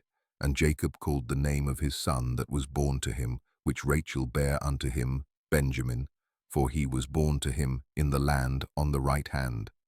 And it was after the death of Rachel that Jacob pitched his tent in the tent of her handmaid Bilhah. And Reuben was jealous for his mother Leah on account of this, and he was filled with anger, and he rose up in his anger, and went and entered the tent of Bilhah, and he thence removed his father's bed. At that time the portion of birthright, together with the kingly and priestly offices, was removed from the sons of Reuben, for he had profaned his father's bed. And the birthright was given unto Joseph, the kingly office to Judah, and the priesthood unto Levi, because Reuben had defiled his father's bed. And these are the generations of Jacob who were born to him in Paddan Aram, and the sons of Jacob were 12. The sons of Leah were Reuben the firstborn, and Simeon, Levi, Judah, Issachar, Zebulun, and their sister Dinah. And the sons of Rachel were Joseph and Benjamin. The sons of Zilpah, Leah's handmaid, were Gad and Asher. And the sons of Bilhah, Rachel's handmaid, were Dan and Naphtali. These are the sons of Jacob which were born to him in Paddan Aram. And Jacob and his sons and all belonging to him journeyed and came to Mamre, which is Kiriath Arba, that is in Hebron, where Abraham and Isaac sojourned. And Jacob with his sons and all belonging to him dwelt with his father in Hebron. And his brother Esau and his sons, and all belonging to him, went to the land of Seir, and dwelt there, and had possessions in the land of Seir. And the children of Esau were fruitful and multiplied exceedingly in the land of Seir. And these are the generations of Esau that were born to him in the land of Canaan, and the sons of Esau were 5. And Adah bare to Esau his firstborn Eliphaz, and she also bare to him Reuel, and Alibama bare to him Jush, Yalam, and Korah.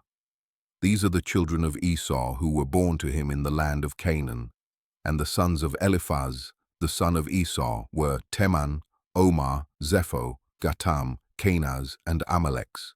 And the sons of Reuel were Nashath, Zerach, Shammah, and Mizah. And the sons of Jush were Timnah, Alva, Jetheth. And the sons of Yalam were Allah, Phinor, and Kenaz. And the sons of Korah were Taman, Mibzar, Magdiel, and Aram.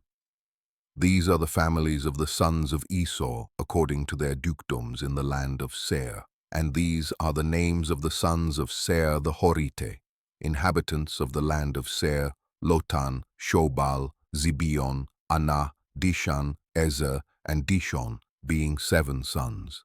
And the children of Lotan were Hori, Heman, and their sister Timnah, that is Timnah, who came to Jacob and his sons, and they would not give ear to her, and she went and became a concubine to Eliphaz, the son of Esau, and she bare to him Amalek. And the sons of Shobal were Alvan, Manahath, Ebal, Shepho, and Onam. And the sons of Zibeon were Ajah and Anah. This was that Anah who found the Yemim in the wilderness when he fed the asses of Zibeon his father.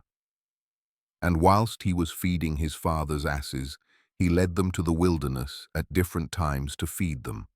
And there was a day that he brought them to one of the deserts on the seashore, opposite the wilderness of the people. And whilst he was feeding them, behold, a very heavy storm came from the other side of the sea, and rested upon the asses that were feeding there, and they all stood still. And afterward, about 120 great and terrible animals came out from the wilderness at the other side of the sea, and they all came to the place where the asses were, and they placed themselves there. And those animals from their middle downward were in the shape of the children of men, and from their middle upward some had the likeness of bears, and some the likeness of the keepers, with tails behind them from between their shoulders, reaching down to the earth, like the tails of the Duchifas. And these animals came and mounted and rode upon these asses, and led them away, and they went away unto this day. And one of these animals approached Anah, and smote him with his tail, and then fled from that place. And when he saw this work, he was exceedingly afraid of his life, and he fled, and escaped to the city. And he related to his sons and brothers all that had happened to him. And many men went to seek the asses, but could not find them. And Anah and his brothers went no more to that place from that day following, for they were greatly afraid of their lives. And the children of Anah the son of Seir were Dishon and his sister Ahlibama. And the children of Dishon were Hemdan, Eshban, Ithran, and Cheran. And the children of Ezer were Bilhan, Zavan, and Akan. And the children of Dishon were Uz and Aran. These are the families of the children of Seir the Horite, according to their dukedoms in the land of Seir. And Esau and his children dwelt in the land of Seir the Horite, the inhabitant of the land. And they had possessions in it, and were fruitful and multiplied exceedingly. And Jacob and his children, and all belonging to them, dwelt with their father Isaac in the land of Canaan, as the Lord had commanded Abraham their father. Chapter 37. And in the 105th year of the life of Jacob, that is the 9th year of Jacob's dwelling with his children in the land of Canaan, he came from Paddan Aram. And in those days Jacob journeyed with his children from Hebron, and they went and returned to the city of Shechem, they and all belonging to them. And they dwelt there, for the children of Jacob obtained good and fat pasture land for their cattle in the city of Shechem, the city of Shechem having then been rebuilt, and there were in it about 300 men and women. And Jacob and his children and all belonging to him dwelt in the part of the field which Jacob had bought from Hamor the father of Shechem, when he came from Paddan Aram before Simeon and Levi had smitten the city. And all those kings of the Canaanites and Amorites that surrounded the city of Shechem heard that the sons of Jacob had again come to Shechem and dwelt there. And they said, Shall the sons of Jacob the Hebrew again come to the city and dwell therein, after that they have smitten its inhabitants and driven them out? Shall they now return and also drive out those who are dwelling in the city, or slay them? And all the kings of Canaan again assembled, and they came together to make war with Jacob and his sons.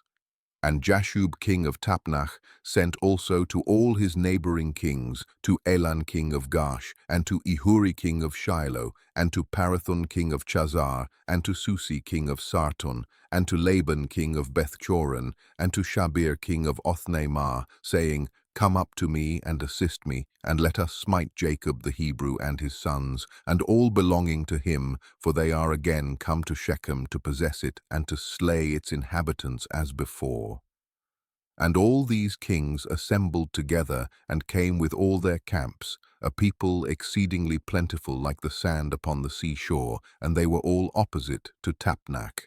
And Jashub king of Tapnach went forth to them with all his army, and he encamped with them opposite to Tapnach without the city. And all these kings they divided into 7 divisions, being 7 camps, against the sons of Jacob. And they sent a declaration to Jacob and his son, saying, Come you all forth to us, that we may have an interview together in the plain, and revenge the cause of the men of Shechem, whom you slew in their city. And you will now again return to the city of Shechem, and dwell therein, and slay its inhabitants as before.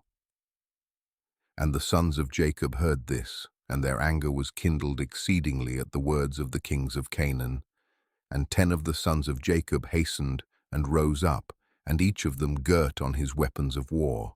And there were 102 of their servants with them, equipped in battle array. And all these men, the sons of Jacob with their servants, went toward these kings, and Jacob their father was with them, and they all stood upon the heap of Shechem. And Jacob prayed to the Lord for his sons, and he spread forth his hands to the Lord, and he said, O God, thou art an almighty God, thou art our Father, thou didst form us, and we are the works of thine hands. I pray thee, deliver my sons through thy mercy from the hand of their enemies, who are this day coming to fight with them, and save them from their hand.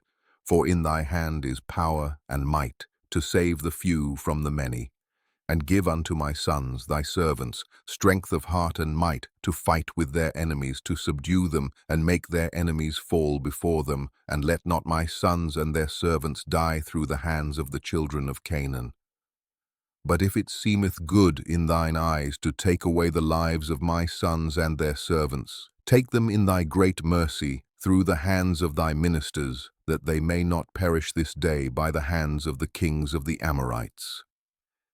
And when Jacob ceased praying to the Lord, the earth shook from its place, and the sun darkened, And all these kings were terrified, and a great consternation seized them.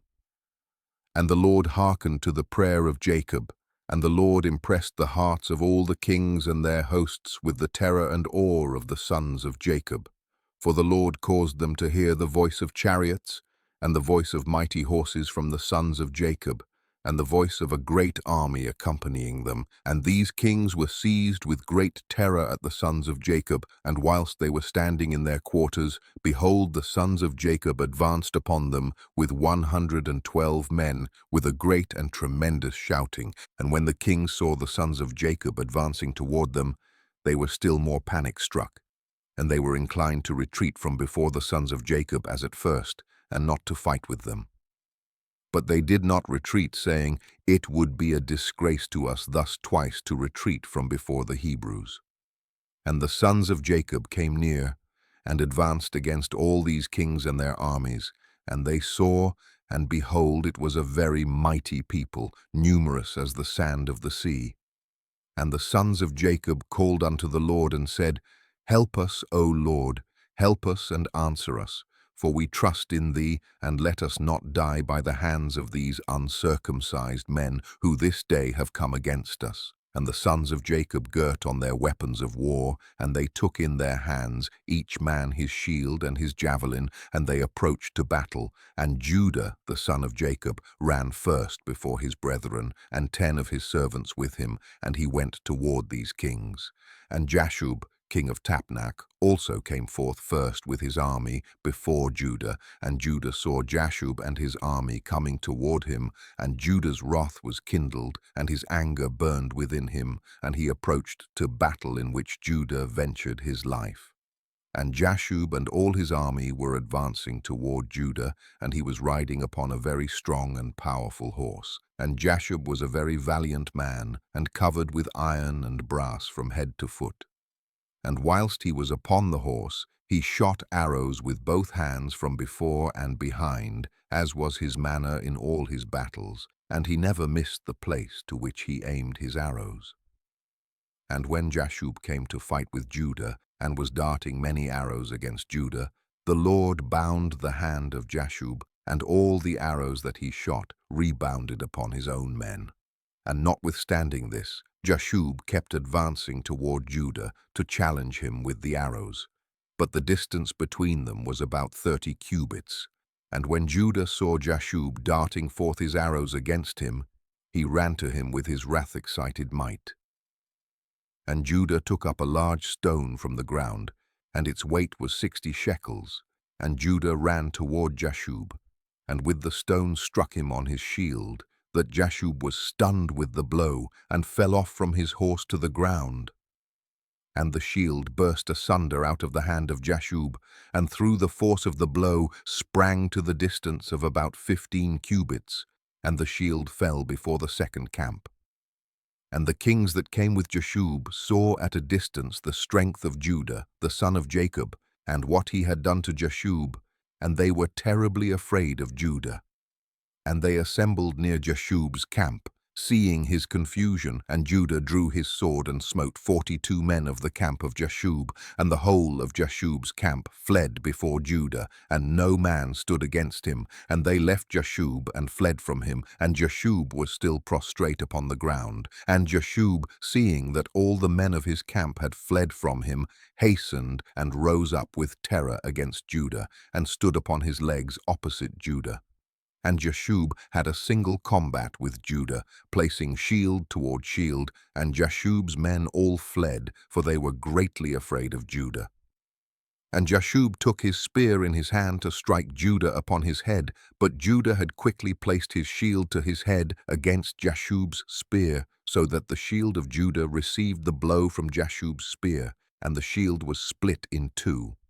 And when Judah saw that his shield was split, he hastily drew his sword, and smote Jashub at his ankles, and cut off his feet, that Jashub fell upon the ground, and the spear fell from his hand. And Judah hastily picked up Jashub's spear, with which he severed his head, and cast it next to his feet. And when the sons of Jacob saw what Judah had done to Jashub, they all ran into the ranks of the other kings, And the sons of Jacob fought with the army of Jashub, and the armies of all the kings that were there. And the sons of Jacob caused 15,000 of their men to fall, and they smote them as if smiting at gourds, and the rest fled for their lives. And Judah was still standing by the body of Jashub, and stripped Jashub of his coat of mail. And Judah also took off the iron and brass that was about Jashub. And behold, 9 men of the captains of Jashub came along to fight against Judah. And Judah hastened and took up a stone from the ground, and with it smote one of them upon the head, and his skull was fractured, and the body also fell from the horse to the ground. And the 8 captains that remained, seeing the strength of Judah, were greatly afraid, and they fled. And Judah with his 10 men pursued them, and they overtook them and slew them. And the sons of Jacob were still smiting the armies of the kings, and they slew many of them. But those kings daringly kept their stand with their captains, and did not retreat from their places, and they exclaimed against those of their armies that fled from before the sons of Jacob. But none would listen to them, for they were afraid of their lives lest they should die. And all the sons of Jacob, after having smitten the armies of the kings, returned and came before Judah. And Judah was still slaying the 8 captains of Jashub, and stripping off their garments. And Levi saw Elon, king of Gaash, advancing toward him, with his 14 captains to smite him, but Levi did not know it for certain. And Elon with his captains approached nearer, and Levi looked back, and saw that battle was given him in the rear. And Levi ran with 12 of his servants, and they went and slew Elon and his captains with the edge of the sword. Chapter 38. And Ehuri king of Shiloh came up to assist Elon, and he approached Jacob. When Jacob drew his bow that was in his hand, and with an arrow struck Ehuri, which caused his death. And when Ehuri king of Shiloh was dead, the 4 remaining kings fled from their station with the rest of the captains, and they endeavored to retreat, saying, "We have no more strength with the Hebrews after their having killed the 3 kings and their captains who were more powerful than we are." And when the sons of Jacob saw that the remaining kings had removed from their station, they pursued them. And Jacob also came from the heap of Shechem, from the place where he was standing. And they went after the kings, and they approached them with their servants. And the kings and the captains with the rest of their armies, seeing that the sons of Jacob approached them, were afraid of their lives, and fled till they reached the city of Chazar. And the sons of Jacob pursued them to the gate of the city of Chazar, and they smote a great smiting amongst the kings and their armies, about 4,000 men. And whilst they were smiting the army of the kings, Jacob was occupied with his bow, confining himself to smiting the kings, and he slew them all.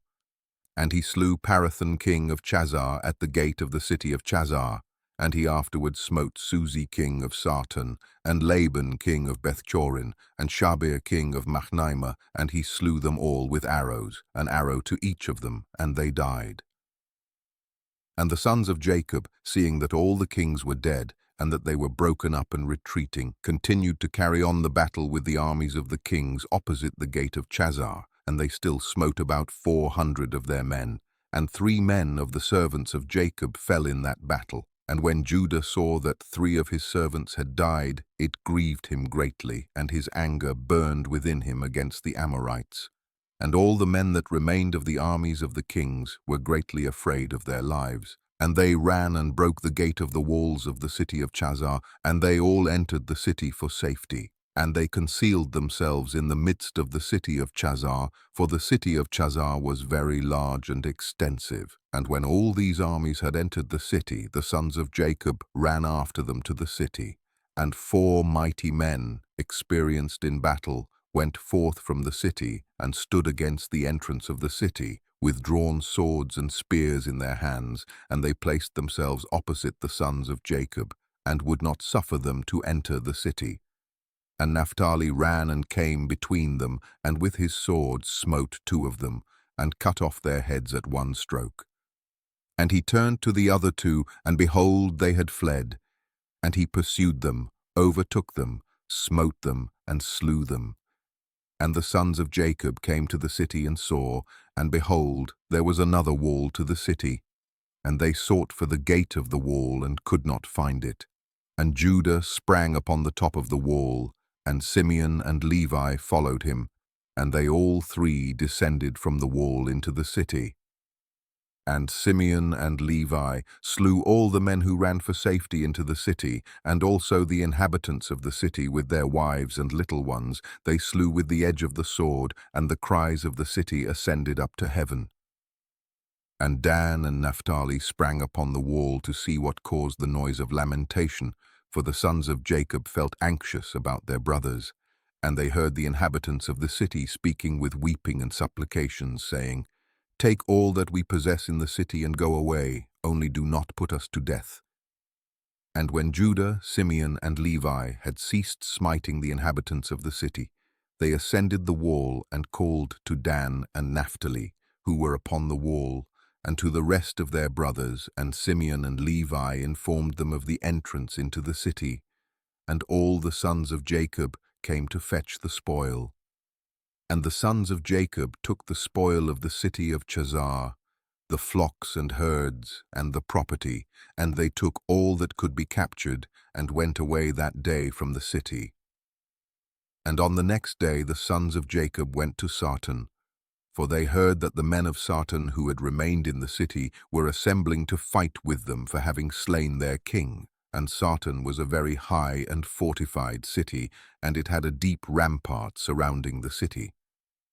And the pillar of the rampart was about 50 cubits, and its breadth 40 cubits, and there was no place for a man to enter the city on account of the rampart.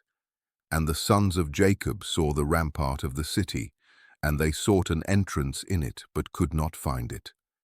For the entrance to the city was at the rear, and every man that wished to come into the city came by that road, and went around the whole city, and he afterwards entered the city.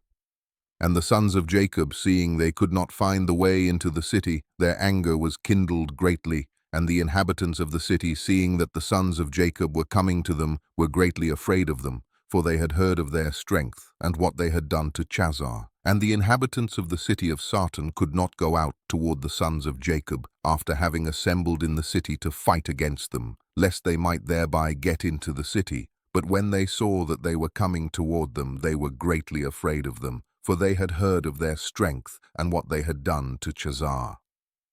So the inhabitants of Sarton speedily took away the bridge of the road of the city from its place before the sons of Jacob came, and they brought it into the city. And the sons of Jacob came and sought the way into the city, and could not find it. And the inhabitants of the city went up to the top of the wall, and saw, and behold, the sons of Jacob were seeking an entrance into the city. And the inhabitants of the city reproached the sons of Jacob from the top of the wall, and they cursed them. And the sons of Jacob heard the reproaches, and they were greatly incensed, and their anger burned within them. And the sons of Jacob were provoked at them, and they all rose and sprang over the rampart with the force of their strength, and through their might passed the 40 cubits breadth of the rampart. And when they had passed the rampart, they stood under the wall of the city, and they found all the gates of the city enclosed with iron doors. And the sons of Jacob came near to break open the doors of the gates of the city, and the inhabitants did not let them, for from the top of the wall they were casting stones and arrows upon them. And the number of the people that were upon the wall was about 400 men. And when the sons of Jacob saw that the men of the city would not let them open the gates of the city, they sprang and ascended the top of the wall, and Judah went up first to the east part of the city, and Gad and Asher went up after him to the west corner of the city, and Simeon and Levi to the north, and Dan and Reuben to the south. And the men who were on the top of the wall, the inhabitants of the city, seeing that the sons of Jacob were coming up to them, they all fled from the wall, descended into the city, and concealed themselves in the midst of the city. And Issachar and Naphtali, that remained under the wall, approached and broke the gates of the city, and kindled a fire at the gates of the city, that the iron melted. And all the sons of Jacob came into the city, they and all their men. And they fought with the inhabitants of the city of Sarton, and smote them with the edge of the sword, and no man stood up before them. And about 200 men fled from the city, and they all went and hid themselves in a certain tower in the city.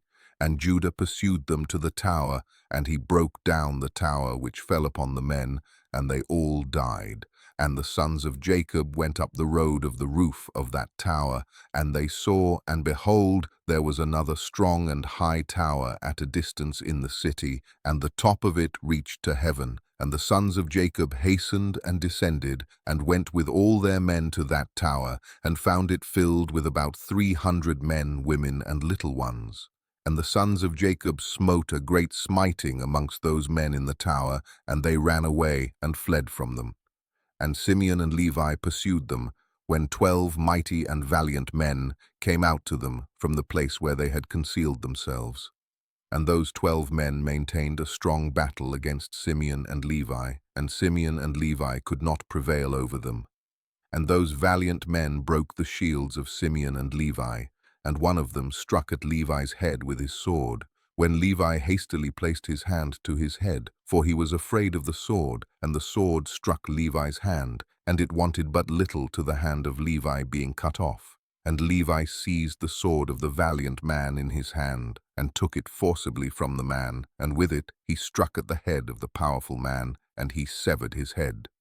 And 11 men approached to fight with Levi, for they saw that one of them was killed, and the sons of Jacob fought. But the sons of Jacob could not prevail over them, for those men were very powerful. And the sons of Jacob, seeing that they could not prevail over them, Simeon gave a loud and tremendous shriek, and the 11 powerful men were stunned at the voice of Simeon's shrieking. And Judah at a distance knew the voice of Simeon's shouting, and Naphtali and Judah ran with their shields to Simeon and Levi, and found them fighting with those powerful men, unable to prevail over them as their shields were broken.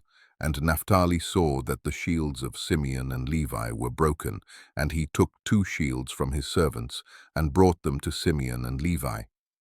And Simeon, Levi, and Judah on that day fought all 3 against the 11 mighty men until the time of sunset, but they could not prevail over them. And this was told unto Jacob, and he was sorely grieved, and he prayed unto the Lord. And he and Naphtali his son went against these mighty men. And Jacob approached and drew his bow and came nigh unto the mighty men and slew 3 of their men with the bow, and the remaining 8 turned back. And behold, the war waged against them in the front and rear, and they were greatly afraid of their lives, and could not stand before the sons of Jacob, and they fled from before them. And in their flight they met Dan and Asher coming toward them, and they suddenly fell upon them, and fought with them, and slew 2 of them. And Judah and his brothers pursued them, and smote the remainder of them, and slew them. And all the sons of Jacob returned and walked about the city, searching if they could find any men. And they found about 20 young men in a cave in the city, and Gad and Asher smote them all. And Dan and Naphtali lighted upon the rest of the men who had fled and escaped from the second tower, and they smote them all. And the sons of Jacob smote all the inhabitants of the city of Sartan, but the women and little ones they left in the city, and did not slay them. And all the inhabitants of the city of Sartan were powerful men. One of them would pursue 1,000, and 2 of them would not flee from 10,000 of the rest of men. And the sons of Jacob slew all the inhabitants of the city of Sartan with the edge of the sword, that no man stood up against them, and they left the women in the city. And the sons of Jacob took all the spoil of the city, and captured what they desired, and they took flocks and herds and property from the city. And the sons of Jacob did unto Sartan and its inhabitants as they had done to Chazar and its inhabitants, and they turned and went away. Chapter 39. And when the sons of Jacob went from the city of Sartan, they had gone about 200 cubits, when they met the inhabitants of Tapnash coming toward them. For they went out to fight with them, because they had smitten the king of Tapnach and all his men. So all that remained in the city of Tapnach came out to fight with the sons of Jacob, and they thought to retake from them the booty and the spoil which they had captured from Chazar and Sartan. And the rest of the men of Tapnach fought with the sons of Jacob in that place. And the sons of Jacob smote them, and they fled before them, and they pursued them to the city of Arbelan, and they all fell before the sons of Jacob. And the sons of Jacob returned and came to Tapnach, to take away the spoil of Tapnach. And when they came to Tapnach, they heard that the people of Arbelan had gone out to meet them to save the spoil of their brethren, and the sons of Jacob left 10 of their men in Tapnach to plunder the city, and they went out toward the people of Arbelan. And the men of Arbelan went out with their wives to fight with the sons of Jacob, for their wives were experienced in battle, and they went out, about 400 men and women. And all the sons of Jacob shouted with a loud voice, and they all ran toward the inhabitants of Arbelan, and with a great and tremendous voice. And the inhabitants of Arbelan heard the noise of the shouting of the sons of Jacob, and their roaring like the noise of lions, and like the roaring of the sea and its waves.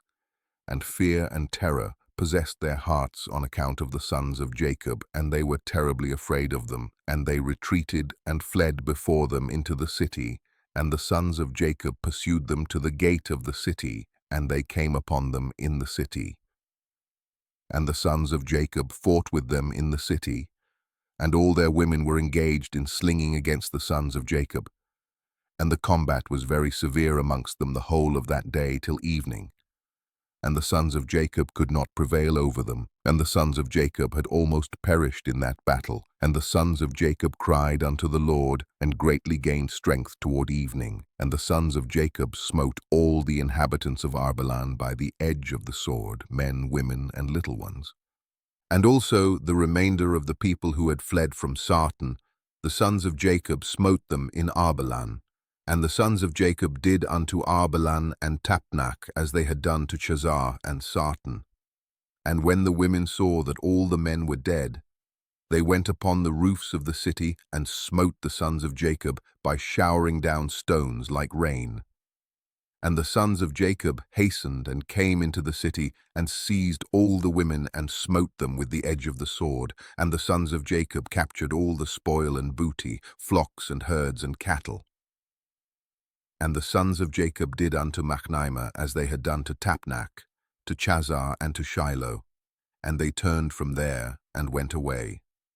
And on the 5th day the sons of Jacob heard that the people of Gash had gathered against them to battle, because they had slain their king and their captains, for there had been 14 captains in the city of Gash. And the sons of Jacob had slain them all in the first battle. And the sons of Jacob that day girt on their weapons of war, and they marched to battle against the inhabitants of Gash. And in Gash there was a strong and mighty people of the Amorites. And Gash was the strongest and best fortified city of all the cities of the Amorites, and it had 3 walls. And the sons of Jacob came to Gash, and they found the gates of the city locked, and about 500 men standing at the top of the outermost wall, and a people numerous as the sand upon the sea shore, were in ambush for the sons of Jacob from without the city at the rear thereof. And the sons of Jacob approached to open the gates of the city, and whilst they were drawing nigh, behold, those who were in ambush at the rear of the city came forth from their places and surrounded the sons of Jacob. And the sons of Jacob were enclosed between the people of Gash, and the battle was both to their front and rear, and all the men that were upon the wall were casting from the wall upon them arrows and stones. And Judah, seeing that the men of Gash were getting too heavy for them, gave a most piercing and tremendous shriek, and all the men of Gash were terrified at the voice of Judah's cry, and men fell from the wall at his powerful shriek, and all those that were from without and within the city were greatly afraid of their lives.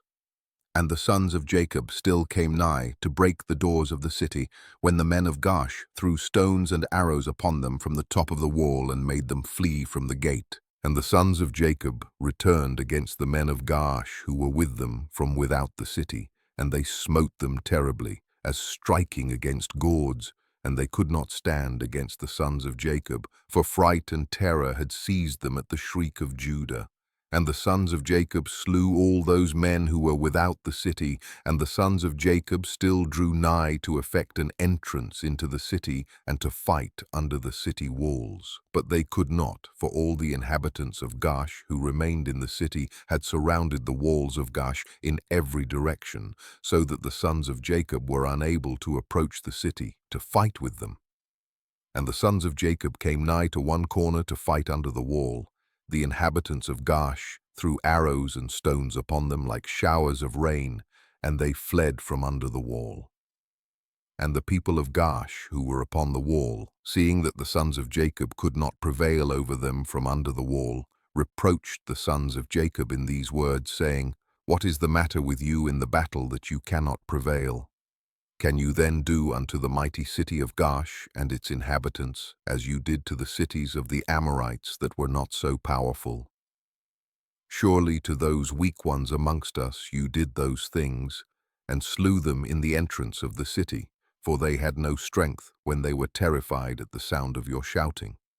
And will you now then be able to fight in this place? Surely here you will all die, and we will avenge the cause of those cities that you have laid waste." And the inhabitants of Gash greatly reproached the sons of Jacob and reviled them with their gods, and continued to cast arrows and stones upon them from the wall. And Judah and his brothers heard the words of the inhabitants of Gash, and their anger was greatly roused. And Judah was jealous of his God in this matter, and he called out and said, "O Lord, help, send help to us and our brothers."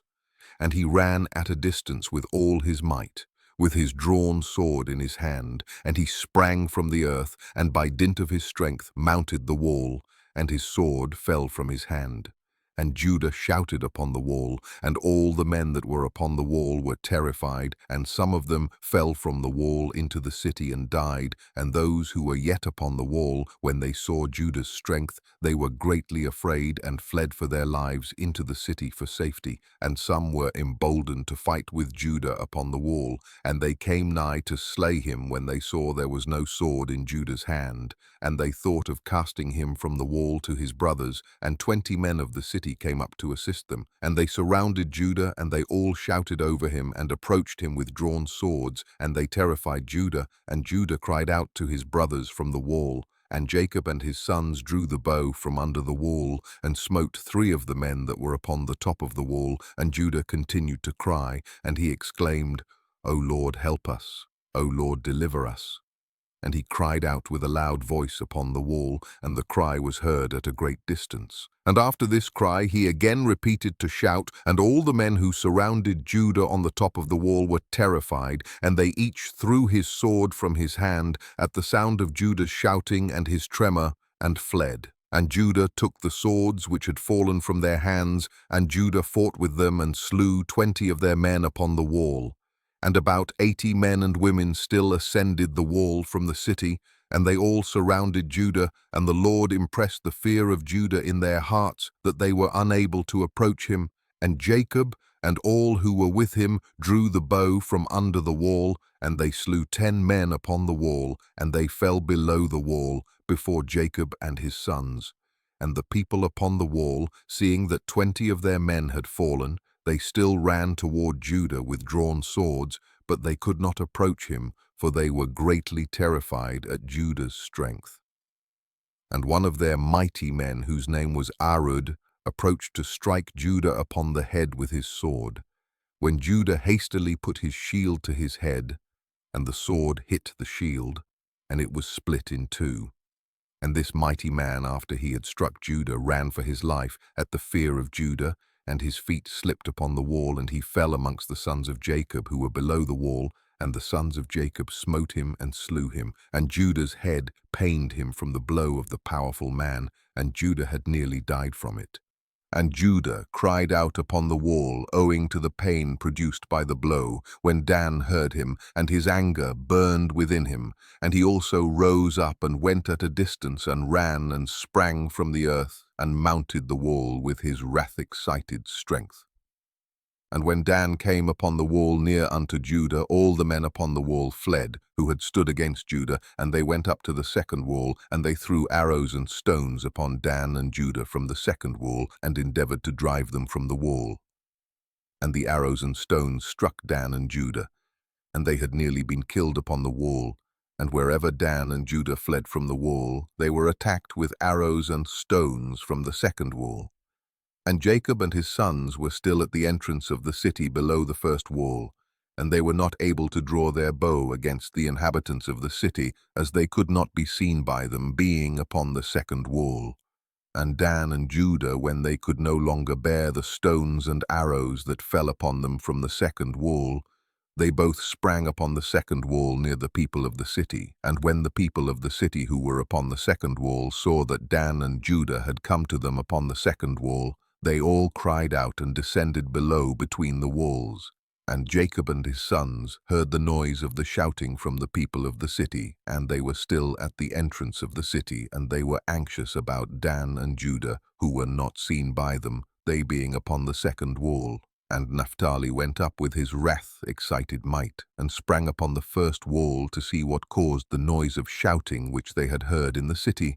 And Issachar and Zebulun drew nigh to break the doors of the city, and they opened the gates of the city and came into the city. And Naphtali leaped from the first wall to the second, and came to assist his brothers. And the inhabitants of Gaash, who were upon the wall, seeing that Naphtali was the third who had come up to assist his brothers, they all fled and descended into the city. And Jacob and all his sons and all their young men came into the city to them. And Judah and Dan and Naphtali descended from the wall into the city and pursued the inhabitants of the city. And Simeon and Levi were from without the city, and knew not that the gate was opened. And they went up from there to the wall, and came down to their brothers into the city. And the inhabitants of the city had all descended into the city, and the sons of Jacob came to them in different directions. And the battle waged against them from the front and the rear, and the sons of Jacob smote them terribly, and slew about 20,000 of them, men and women. Not one of them could stand up against the sons of Jacob. And the blood flowed plentifully in the city, and it was like a brook of water. And the blood flowed like a brook to the outer part of the city, and reached the desert of Beth-chorin. And the people of Beth-chorin saw at a distance the blood flowing from the city of Gaash. And about 70 men from amongst them ran to see the blood. And they came to the place where the blood was. And they followed the track of the blood, and came to the wall of the city of Gaash. And they saw the blood issue from the city. And they heard the voice of crying from the inhabitants of Gaash, for it ascended unto heaven. And the blood was continuing to flow abundantly like a brook of water. And all the sons of Jacob were still smiting the inhabitants of Gaash, and were engaged in slaying them till evening, about 20,000 men and women. And the people of Chorin said, Surely this is the work of the Hebrews, for they are still carrying on war in all the cities of the Amorites. And those people hastened and ran to Beth-chorin, and each took his weapons of war, and they cried out to all the inhabitants of Beth-chorin, who also girt on their weapons of war to go and fight with the sons of Jacob. And when the sons of Jacob had done smiting the inhabitants of Gaash, they walked about the city to strip all the slain. And coming in the innermost part of the city and farther on, they met 3 very powerful men, and there was no sword in their hand. And the sons of Jacob came up to the place where they were, and the powerful men ran away. And one of them had taken Zebulun, who he saw was a young lad, and of short stature, and with his might dashed him to the ground. And Jacob ran to him with his sword, and Jacob smote him below his loins with the sword, and cut him in 2, and the body fell upon Zebulun. And the second one approached and seized Jacob to fell him to the ground, and Jacob turned to him and shouted to him, while Simeon and Levi ran and smote him on the hips with the sword, and felled him to the ground. And the powerful man rose up from the ground with wrath-excited might, and Judah came to him before he had gained his footing, and struck him upon the head with the sword, and his head was split, and he died. And the third powerful man, seeing that his companions were killed, ran from before the sons of Jacob, and the sons of Jacob pursued him in the city. And whilst the powerful man was fleeing, he found one of the swords of the inhabitants of the city, and he picked it up and turned to the sons of Jacob and fought them with that sword. And the powerful man ran to Judah to strike him upon the head with the sword, and there was no shield in the hand of Judah. And whilst he was aiming to strike him, Naphtali hastily took his shield and put it to Judah's head, and the sword of the powerful man hit the shield of Naphtali, and Judah escaped the sword. And Simeon and Levi ran upon the powerful man with their swords, and struck at him forcibly with their swords, and the two swords entered the body of the powerful man, and divided it in two, lengthwise. And the sons of Jacob smote the 3 mighty men at that time, together with all the inhabitants of Gaash, and the day was about to decline. And the sons of Jacob walked about Gaash, and took all the spoil of the city. Even the little ones and women they did not suffer to live, and the sons of Jacob did unto Gaash as they had done to Sartan and Shiloh. Chapter 40. And the sons of Jacob led away all the spoil of Gaash, and went out of the city by night. They were going out marching toward the castle of Bethgorin, and the inhabitants of Bethgorin were going to the castle to meet them, and on that night the sons of Jacob fought with the inhabitants of Bethgorin in the castle of Bethgorin. And all the inhabitants of Bethgorin were mighty men. One of them would not flee from before 1,000 men. And they fought on that night upon the castle, and their shouts were heard on that night from afar, and the earth quaked at their shouting. And all the sons of Jacob were afraid of those men, as they were not accustomed to fight in the dark, and they were greatly confounded. And the sons of Jacob cried unto the Lord, saying, Give help to us, O Lord, deliver us, that we may not die by the hands of these uncircumcised men. And the Lord hearkened to the voice of the sons of Jacob, and the Lord caused great terror and confusion to seize the people of Bethchorin. And they fought amongst themselves the one with the other in the darkness of night, and smote each other in great numbers. And the sons of Jacob, knowing that the Lord had brought a spirit of perverseness amongst those men, and that they fought each man with his neighbor, went forth from among the bands of the people of Bethchorin, and went as far as the descent of the castle of Bethchorin, and farther, and they tarried there securely with their young men on that night. And the people of Bethchorin fought the whole night, one man with his brother, and the other with his neighbor. And they cried out in every direction upon the castle, and their cry was heard at a distance, and the whole earth shook at their voice, for they were powerful above all the people of the earth. And all the inhabitants of the cities of the Canaanites, the Hittites, the Amorites, the Hivites, and all the kings of Canaan, and also those who were on the other side of the Jordan, heard the noise of the shouting on that night. And they said, Surely these are the battles of the Hebrews, who are fighting against the 7 cities, who came nigh unto them. And who can stand against those Hebrews? And all the inhabitants of the cities of the Canaanites, and all those who were on the other side of the Jordan, were greatly afraid of the sons of Jacob, for they said, Behold, the same will be done to us, as was done to those cities, for who can stand against their mighty strength? And the cries of the Corinites were very great on that night, and continued to increase, and they smote each other till morning, and numbers of them were killed. And the morning appeared, and all the sons of Jacob rose up at daybreak, and went up to the castle. And they smote those who remained of the Corinites in a terrible manner, and they were all killed in the castle. And the 6th day appeared, and all the inhabitants of Canaan saw at a distance all the people of Bethchorin lying dead in the castle of Bethchorin, and strewed about as the carcasses of lambs and goats. And the sons of Jacob led all the spoil which they had captured from Gaash, and went to Bethchorin, and they found the city full of people like the sand of the sea, and they fought with them, and the sons of Jacob smote them there till evening time. And the sons of Jacob did unto Bethchorin as they had done to Gaash and Tapnach, and as they had done to Chazar, to Sartan, and to Shiloh. And the sons of Jacob took with them the spoil of Bethgoren, and all the spoil of the cities. And on that day they went home to Shechem. And the sons of Jacob came home to the city of Shechem, and they remained without the city. And they then rested there from the war, and tarried there all night. And all their servants, together with all the spoil that they had taken from the cities, they left without the city, and they did not enter the city. For they said, Peradventure there may be yet more fighting against us, and they may come to besiege us in Shechem. And Jacob and his sons and their servants remained on that night and the next day in the portion of the field which Jacob had purchased from Hamor for 5 shekels, and all that they had captured was with them. And all the booty which the sons of Jacob had captured was in the portion of the field, immense as the sand upon the seashore. And the inhabitants of the land observed them from afar, and all the inhabitants of the land were afraid of the sons of Jacob who had done this thing, for no king from the days of old had ever done the like.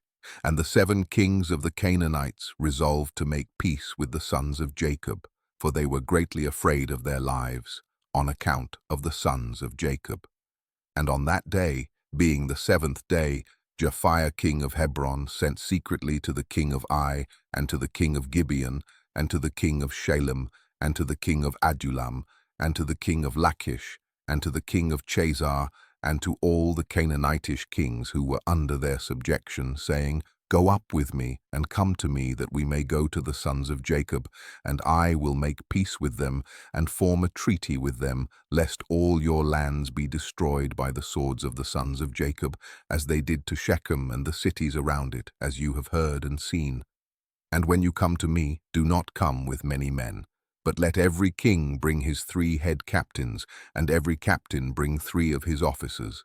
And come all of you to Hebron, and we will go together to the sons of Jacob, and supplicate them that they shall form a treaty of peace with us. And all those kings did as the king of Hebron had sent to them, for they were all under his counsel and command. And all the kings of Canaan assembled to go to the sons of Jacob to make peace with them. And the sons of Jacob returned and went to the portion of the field that was in Shechem, for they did not put confidence in the kings of the land.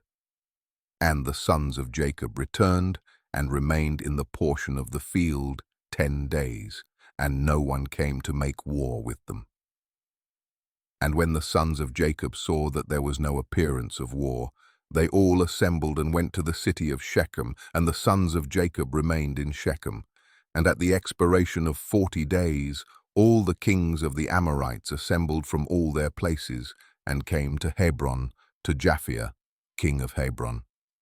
And the number of kings that came to Hebron to make peace with the sons of Jacob was 21 kings, and the number of captains that came with them was 69, and their men were 189, and all these kings and their men rested by Mount Hebron. And the king of Hebron went out with his 3 captains and 9 men, and these kings resolved to go to the sons of Jacob to make peace. And they said unto the king of Hebron, Go thou before us with thy men, and speak for us unto the sons of Jacob, and we will come after thee and confirm thy words. And the king of Hebron did so. And the sons of Jacob heard that all the kings of Canaan had gathered together and rested in Hebron, and the sons of Jacob sent 4 of their servants as spies, saying, Go and spy these kings, and search and examine their men, whether they are few or many, and if they are but few in number, number them all and come back. And the servants of Jacob went secretly to these kings, and did as the sons of Jacob had commanded them. And on that day they came back to the sons of Jacob, and said unto them, We came unto those kings, and they are but few in number, and we numbered them all. And behold, they were 288 kings and men. And the sons of Jacob said, They are but few in number, therefore we will not all go out to them. And in the morning the sons of Jacob rose up and chose 62 of their men, and 10 of the sons of Jacob went with them. And they girt on their weapons of war, for they said, They are coming to make war with us. For they knew not that they were coming to make peace with them. And the sons of Jacob went with their servants to the gate of Shechem toward those kings, and their father Jacob was with them. And when they had come forth, behold, the king of Hebron and his 3 captains and 9 men with him were coming along the road against the sons of Jacob. And the sons of Jacob lifted up their eyes, and saw at a distance Japhet, king of Hebron, with his captains, coming toward them. And the sons of Jacob took their stand at the place of the gate of Shechem, and did not proceed. And the king of Hebron continued to advance, he and his captains, until he came nigh to the sons of Jacob, and he and his captains bowed down to them to the ground. And the king of Hebron sat with his captains before Jacob and his sons. And the sons of Jacob said unto him, What has befallen thee, O king of Hebron? Why hast thou come to us this day? What dost thou require from us? And the king of Hebron said unto Jacob, I beseech thee, my lord, all the kings of the Canaanites have this day come to make peace with you. And the sons of Jacob heard the words of the king of Hebron, and they would not consent to his proposals, for the sons of Jacob had no faith in him, for they imagined that the king of Hebron had spoken deceitfully to them. And the king of Hebron knew from the words of the sons of Jacob that they did not believe his words. And the king of Hebron approached nearer to Jacob, and said unto him, I beseech thee, my lord, to be assured that all these kings have come to you on peaceable terms, for they have not come with all their men, neither did they bring their weapons of war with them, for they have come to seek peace from my lord and his sons. And the sons of Jacob answered the king of Hebron, saying, Send thou to all these kings, and if thou speakest truth unto us, let them each come singly before us. And if they come unto us unarmed, we shall then know that they seek peace from us. And Japhet, king of Hebron, sent one of his men to the kings, and they all came before the sons of Jacob, and bowed down to them to the ground. And these kings sat before Jacob and his sons, and they spoke unto them, saying, We have heard all that you did unto the kings of the Amorites with your sword and exceedingly mighty arm, so that no man could stand up before you. And we were afraid of you for the sake of our lives, lest it should befall us as it did to them. So we have come unto you to form a treaty of peace between us. And now, therefore, contract with us a covenant of peace and truth, that you will not meddle with us, inasmuch as we have not meddled with you. And the sons of Jacob knew that they had really come to seek peace from them, and the sons of Jacob listened to them, and formed a covenant with them. And the sons of Jacob swore unto them that they would not meddle with them, and all the kings of the Canaanites swore also to them, and the sons of Jacob made them tributary from that day forward. And after this, all the captains of these kings came with their men before Jacob, with presents in their hands for Jacob and his sons, and they bowed down to him to the ground. And these kings then urged the sons of Jacob and begged of them to return all the spoil they had captured from the 7 cities of the Amorites. And the sons of Jacob did so, and they returned all that they had captured, the women, the little ones, the cattle, and all the spoil which they had taken, and they sent them off, and they went away each to his city. And all these kings again bowed down to the sons of Jacob, and they sent or brought them many gifts in those days. And the sons of Jacob sent off these kings and their men, and they went peaceably away from them to their cities. And the sons of Jacob also returned to their home, to Shechem. And there was peace from that day forward between the sons of Jacob and the kings of the Canaanites, until the children of Israel came to inherit the land of Canaan. Chapter 41. And at the revolution of the year the sons of Jacob journeyed from Shechem, and they came to Hebron to their father Isaac, and they dwelt there, but their flocks and herds they fed daily in Shechem, for there was there in those days good and fat pasture, and Jacob and his sons and all their household dwelt in the valley of Hebron. And it was in those days, in that year, being the 106th year of the life of Jacob, in the 10th year of Jacob's coming from Padan Aram, that Leah the wife of Jacob died. She was 51 years old when she died in Hebron. And Jacob and his sons buried her in the cave of the field of Machpelah, which is in Hebron, which Abraham had bought from the children of Heth for the possession of a burial place. And the sons of Jacob dwelt with their father in the valley of Hebron, and all the inhabitants of the land knew their strength, and their fame went throughout the land. And Joseph, the son of Jacob, and his brother Benjamin, the sons of Rachel, the wife of Jacob, were yet young in those days, and did not go out with their brethren during their battles in all the cities of the Amorites. And when Joseph saw the strength of his brethren and their greatness, he praised them and extolled them, but he ranked himself greater than them, and extolled himself above them. And Jacob, his father, also loved him more than any of his sons, for he was a son of his old age, and through his love toward him he made him a coat of many colors. And when Joseph saw that his father loved him more than his brethren, he continued to exalt himself above his brethren, and he brought unto his father evil reports concerning them. And the sons of Jacob, seeing the whole of Joseph's conduct toward them, and that their father loved him more than any of them, they hated him and could not speak peaceably to him all the days. And Joseph was 17 years old, and he was still magnifying himself above his brethren, and thought of raising himself above them. At that time he dreamed a dream, and he came unto his brothers and told them his dream. And he said unto them, I dreamed a dream, and behold, we were all binding sheaves in the field, and my sheaf rose and placed itself upon the ground, and your sheaves surrounded it and bowed down to it. And his brethren answered him and said unto him, What meaneth this dream that thou didst dream? Dost thou imagine in thy heart to reign or rule over us? And he still came, and told the thing to his father Jacob. And Jacob kissed Joseph when he heard these words from his mouth, and Jacob blessed Joseph. And when the sons of Jacob saw that their father had blessed Joseph, and had kissed him, and that he loved him exceedingly, they became jealous of him and hated him the more. And after this Joseph dreamed another dream, and related the dream to his father in the presence of his brethren. And Joseph said unto his father and brethren, Behold, I have again dreamed a dream, and behold, the sun and the moon and the 11 stars bowed down to me.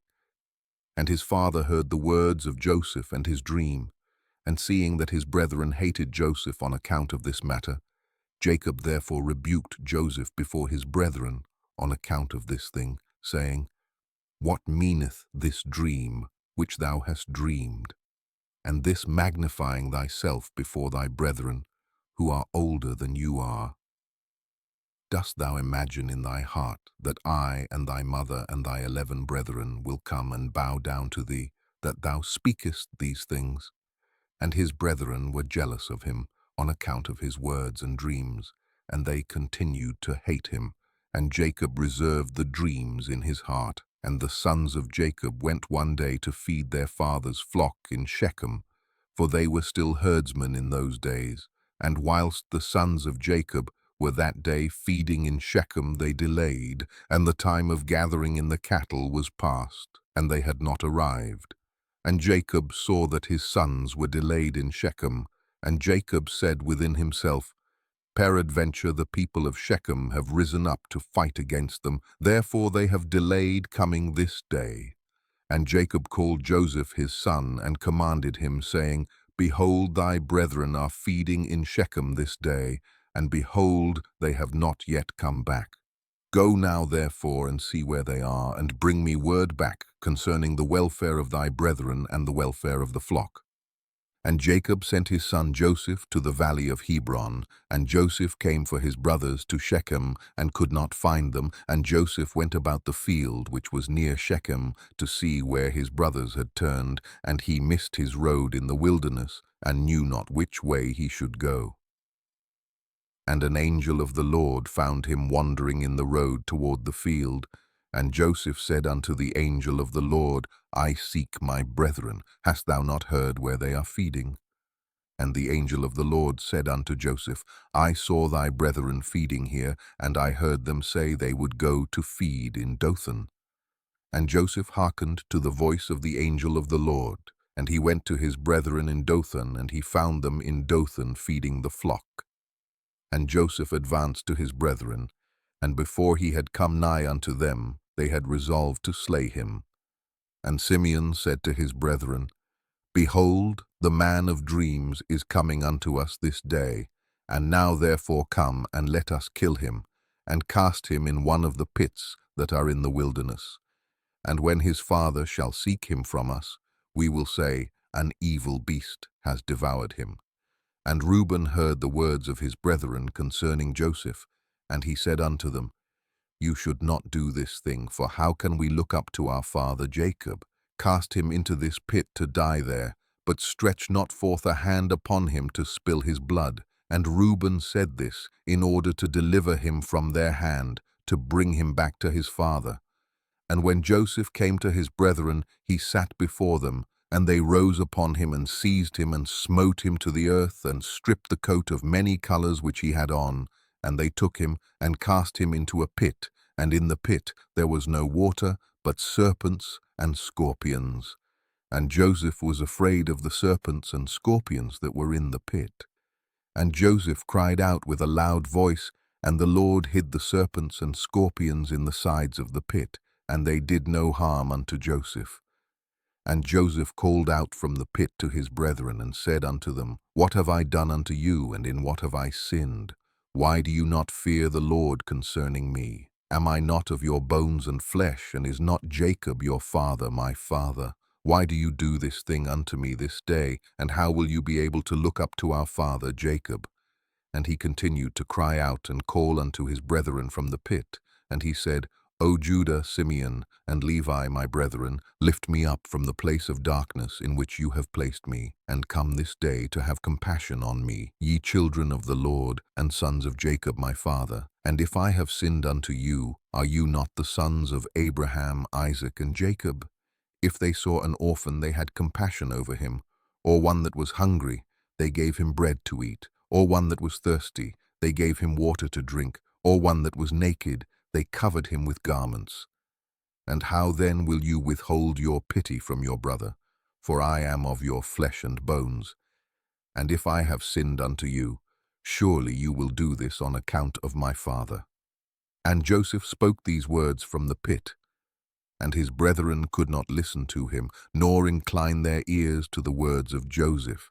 And Joseph was crying and weeping in the pit. And Joseph said, Oh, that my father knew this day the act which my brothers have done unto me, and the words which they have this day spoken unto me. And all his brethren heard his cries and weeping in the pit, and his brethren went and removed themselves from the pit, so that they might not hear the cries of Joseph and his weeping in the pit. Chapter 42.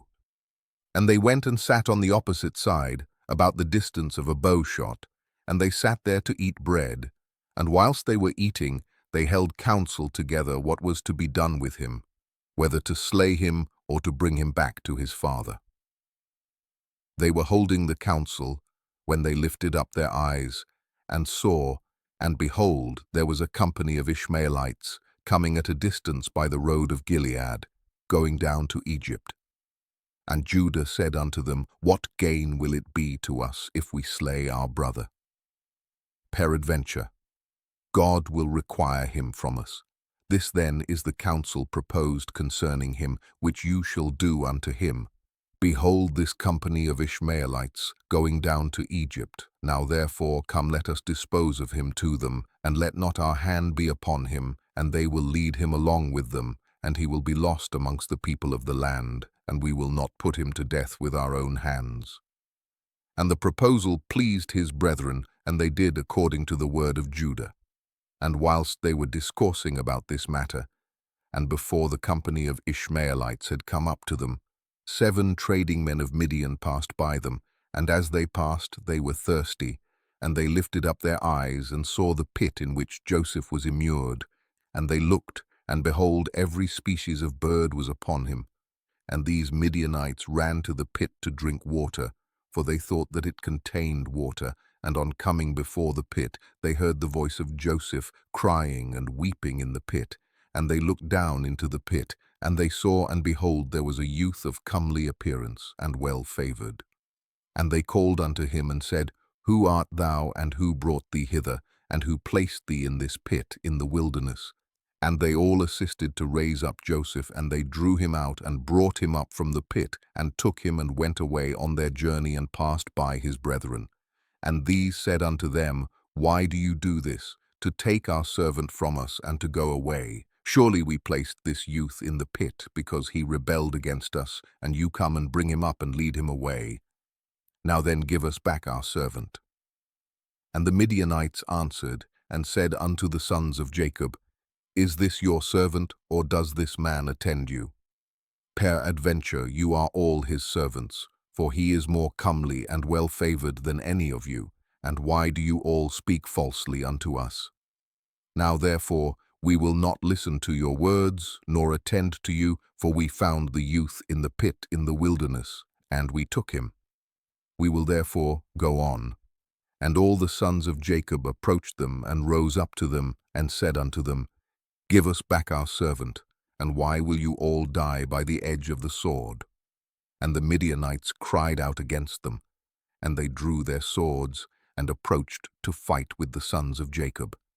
And behold, Simeon rose up from his seat against them, and sprang upon the ground, and drew his sword, and approached the Midianites, and he gave a terrible shout before them, so that his shouting was heard at a distance, and the earth shook at Simeon's shouting. And the Midianites were terrified on account of Simeon and the noise of his shouting, and they fell upon their faces, and were excessively alarmed.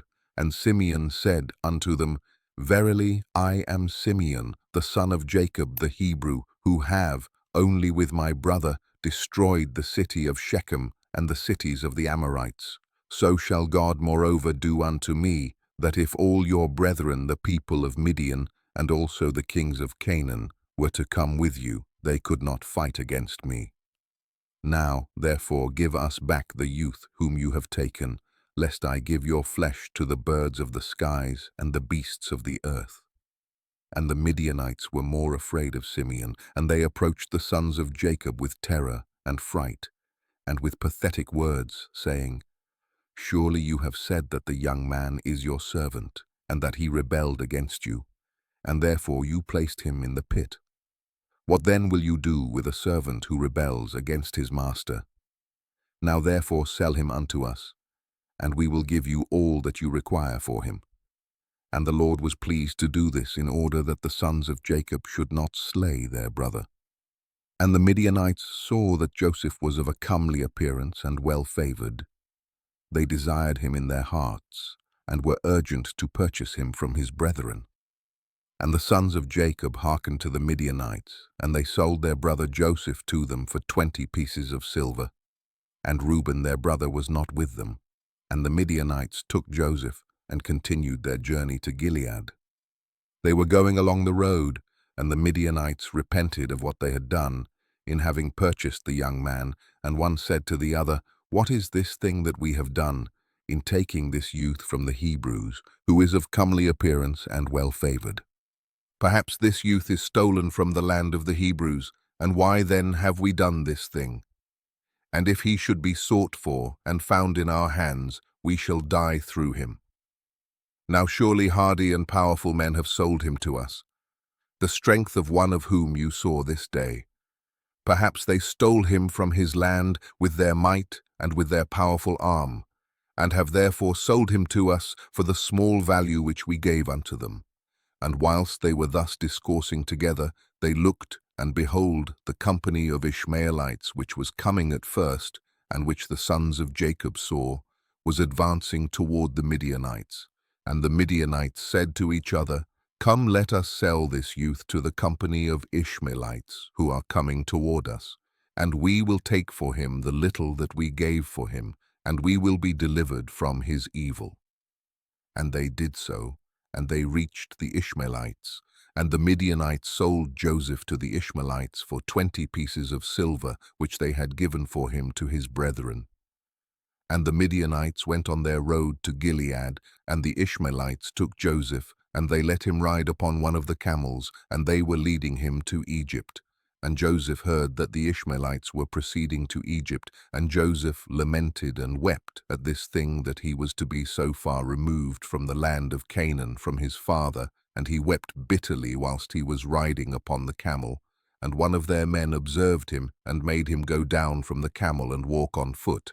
And notwithstanding this, Joseph continued to cry and weep. And he said, "O my father, my father." And one of the Ishmaelites rose up and smote Joseph upon the cheek, and still he continued to weep. And Joseph was fatigued in the road, and was unable to proceed on account of the bitterness of his soul. And they all smote him and afflicted him in the road, and they terrified him, in order that he might cease from weeping. And the Lord saw the ambition of Joseph and his trouble. And the Lord brought down upon those men darkness and confusion, and the hand of every one that smote him became withered. And they said to each other, "What is this thing that God has done to us in the road?" And they knew not that this befell them on account of Joseph. And the men proceeded on the road, and they passed along the road of Ephrath, where Rachel was buried. And Joseph reached his mother's grave, and Joseph hastened and ran to his mother's grave, and fell upon the grave and wept. And Joseph cried aloud upon his mother's grave, and he said, "O my mother, O thou who didst give me birth, awake now, and rise and see thy son, how he has been sold for a slave, and no one to pity him. O rise and see thy son, weep with me on account of my troubles, and see the heart of my brethren. Arouse my mother, arouse, awake from thy sleep for me, and direct thy battles against my brethren. O how have they stripped me of my coat, and sold me already twice for a slave, and separated me from my father, and there is no one to pity me. Arouse and lay thy cause against them before God, and see whom God will justify in the judgment, and whom he will condemn. Rise, O my mother, rise, awake from thy sleep, and see my father, how his soul is with me this day, and comfort him, and ease his heart." And Joseph continued to speak these words, and Joseph cried aloud and wept bitterly upon his mother's grave. And he ceased speaking, and from bitterness of heart he became still as a stone upon the grave. And Joseph heard a voice speaking to him from beneath the ground, which answered him with bitterness of heart, and with a voice of weeping and praying in these words, my son Joseph, I have heard the voice of thy weeping and the voice of thy lamentation. I have seen thy tears. I know thy troubles, my son, and it grieves me for thy sake, and abundant grief is added to my grief. Now therefore, my son, Joseph, my son, hope to the Lord, and wait for him, and do not fear. For the Lord is with thee, he will deliver thee from all trouble. Rise, my son, go down unto Egypt with thy masters, and do not fear, for the Lord is with thee, my son. And she continued to speak like unto these words unto Joseph, and she was still. And Joseph heard this, and he wondered greatly at this, and he continued to weep. And after this, one of the Ishmaelites observed him crying and weeping upon the grave, and his anger was kindled against him, and he drove him from there, and he smote him and cursed him. And Joseph said unto the men, May I find grace in your sight to take me back to my father's house, and he will give you abundance of riches. And they answered him, saying, Art thou not a slave, and where is thy father? And if thou hadst a father, thou wouldst not already twice have been sold for a slave for so little value. And their anger was still roused against him, and they continued to smite him and to chastise him, and Joseph wept bitterly. And the Lord saw Joseph's affliction, and Lord again smote these men, and chastised them. And the Lord caused darkness to envelope them upon the earth, and the lightning flashed, and the thunder roared, and the earth shook at the voice of the thunder, and of the mighty wind, and the men were terrified, and knew not where they should go. And the beasts and camels stood still, and they led them. But they would not go, they smote them, and they crouched upon the ground. And the men said to each other, What is this that God has done to us? What are our transgressions, and what are our sins, that this thing has thus befallen us? And one of them answered and said unto them, Perhaps on account of the sin of afflicting this slave, Has this thing happened this day to us? Now therefore implore him strongly to forgive us, and then we shall know on whose account this evil befalleth us. And if God shall have compassion over us, then we shall know that all this cometh to us on account of the sin of afflicting this slave. And the men did so, and they supplicated Joseph and pressed him to forgive them. And they said, We have sinned to the Lord and to thee. Now therefore vouchsafe to request of thy God, that he shall put away this death from amongst us, for we have sinned to him. And Joseph did according to their words, and the Lord hearkened to Joseph. And the Lord put away the plague which he had inflicted upon those men on account of Joseph.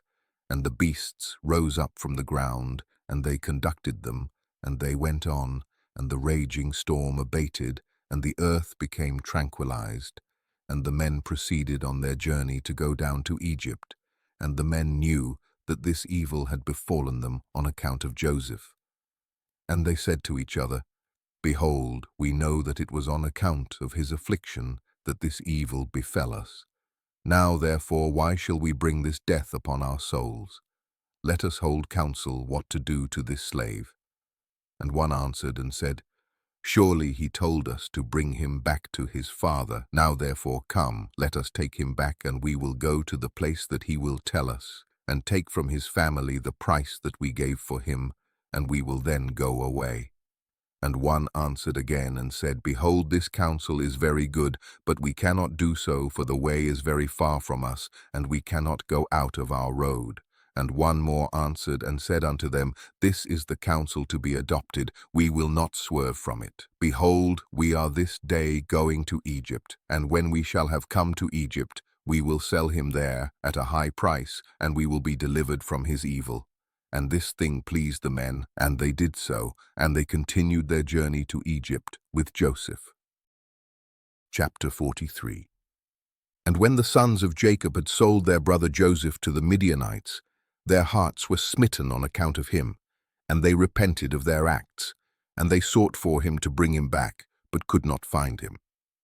And Reuben returned to the pit in which Joseph had been put, in order to lift him out, and restore him to his father. And Reuben stood by the pit, and he heard not a word, and he called out, Joseph, Joseph. And no one answered or uttered a word. And Reuben said, Joseph has died through fright, or some serpent has caused his death. And Reuben descended into the pit, and he searched for Joseph and could not find him in the pit. And he came out again. And Reuben tore his garments, and he said, The child is not there. And how shall I reconcile my father about him, if he be dead? And he went to his brethren, and found them grieving on account of Joseph, and counseling together how to reconcile their father about him. And Reuben said unto his brethren, I came to the pit, and behold, Joseph was not there. What then shall we say unto our father? For my father will only seek the lad from me. And his brethren answered him, saying, Thus and thus we did, and our hearts afterwards smote us on account of this act, and we now sit to seek a pretext how we shall reconcile our father to it. And Reuben said unto them, What is this you have done to bring down the grey hairs of our father in sorrow to the grave? The thing is not good that you have done. And Reuben sat with them.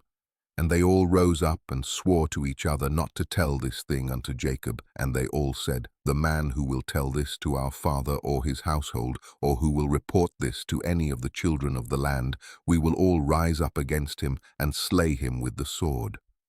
And the sons of Jacob feared each other in this matter, from the youngest to the oldest, and no one spoke a word, and they concealed the thing in their hearts. And they afterward sat down to determine and invent something to say unto their father Jacob concerning all these things. And Issachar said unto them, Here is an advice for you, if it seem good in your eyes, to do this thing. Take the coat which belongeth to Joseph, and tear it, and kill a kid of the goats, and dip it in its blood. And send it to our father, and when he seeth it, he will say, An evil beast has devoured him. Therefore tear ye his coat, and behold, his blood will be upon his coat. And by your doing this, we shall be free of our father's murmurings. And Issachar's advice pleased them, And they hearkened unto him, and they did according to the word of Issachar, which he had counselled them. And they hastened, and took Joseph's coat, and tore it. And they killed a kid of the goats, and dipped the coat in the blood of the kid, and then trampled it in the dust. And they sent the coat to their father Jacob by the hand of Naphtali, and they commanded him to say these words: We had gathered in the cattle, and had come as far as the road to Shechem and farther, when we found this coat upon the road in the wilderness, dipped in blood and in dust. Now therefore know whether it be thy son's coat or not. And Naphtali went, and he came unto his father, and he gave him the coat. And he spoke unto him all the words which his brethren had commanded him. And Jacob saw Joseph's coat, and he knew it, and he fell upon his face to the ground, and became as still as a stone. And he afterward rose up and cried out with a loud and weeping voice. And he said, It is the coat of my son Joseph. And Jacob hastened and sent one of his servants to his sons, who went to them and found them coming along the road with the flock. And the sons of Jacob came to their father about evening, and behold, their garments were torn, and dust was upon their heads. And they found their father crying out and weeping with a loud voice. And Jacob said unto his sons, Tell me truly, what evil have you this day suddenly brought upon me?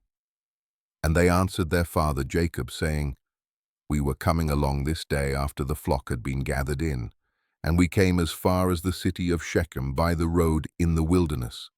And we found this coat filled with blood upon the ground, and we knew it, and we sent unto thee, if thou couldst know it. And Jacob heard the words of his sons, and he cried out with a loud voice, and he said, It is the coat of my son, an evil beast has devoured him. Joseph is rent in pieces, for I sent him this day to see whether it was well with you and well with the flocks, and to bring me word again from you. And he went as I commanded him. And this has happened to him this day, whilst I thought my son was with you. And the sons of Jacob answered and said, He did not come to us, neither have we seen him from the time of our going out from thee until now.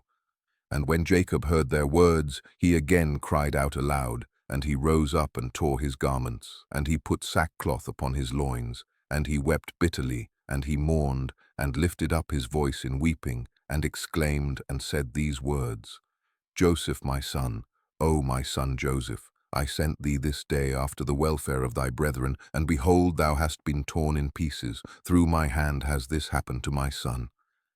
It grieves me for thee, Joseph, my son, it grieves me for thee. How sweet wast thou to me during life, and now how exceedingly bitter is thy death to me. 0 that I had died in thy stead, Joseph, my son, for it grieves me sadly for thee, my son, O my son, my son. Joseph, my son, where art thou, and where hast thou been drawn? Arouse, arouse from thy place, and come and see my grief for thee, O my son Joseph. Come now and number the tears gushing from my eyes down my cheeks, and bring them up before the Lord, that his anger may turn from me. 0. Joseph, my son, how didst thou fall? By the hand of one by whom no one had fallen from the beginning of the world unto this day. For thou hast been put to death by the smiting of an enemy, inflicted with cruelty. But surely I know that this has happened to thee on account of the multitude of my sins. Arouse now, and see how bitter is my trouble for thee, my son. Although I did not rear thee, nor fashion thee, nor give thee breath and soul, but it was God who formed thee, and built thy bones, and covered them with flesh, and breathed in thy nostrils the breath of life. And then he gave thee unto me. Now truly God who gave thee unto me, he has taken thee from me, and such then has befallen thee. And Jacob continued to speak like unto these words concerning Joseph, and he wept bitterly. He fell to the ground and became still. And all the sons of Jacob, seeing their father's trouble, they repented of what they had done, and they also wept bitterly. And Judah rose up and lifted his father's head from the ground, and placed it upon his lap, and he wiped his father's tears from his cheeks. And Judah wept an exceeding great weeping, whilst his father's head was reclining upon his lap, still as a stone. And the sons of Jacob saw their father's trouble, And they lifted up their voices and continued to weep, and Jacob was yet lying upon the ground, still as a stone. And all his sons and his servants' children rose up and stood round him to comfort him, and he refused to be comforted. And the whole household of Jacob rose up and mourned a great mourning on account of Joseph and their father's trouble. And the intelligence reached Isaac, the son of Abraham, the father of Jacob, and he wept bitterly on account of Joseph, he and all his household. And he went from the place where he dwelt in Hebron, and his men with him, and he comforted Jacob his son, and he refused to be comforted. And after this, Jacob rose up from the ground, and his tears were running down his cheeks, and he said unto his sons, Rise up, and take your swords and your bows, and go forth into the field, and seek whether you can find my son's body, and bring it unto me, that I may bury it. Seek also, I pray you, among the beasts, and hunt them, and that which shall come the first before you seize and bring it unto me. Perhaps the Lord will this day pity my affliction, and prepare before you that which did tear my son in pieces, and bring it unto me, and I will avenge the cause of my son.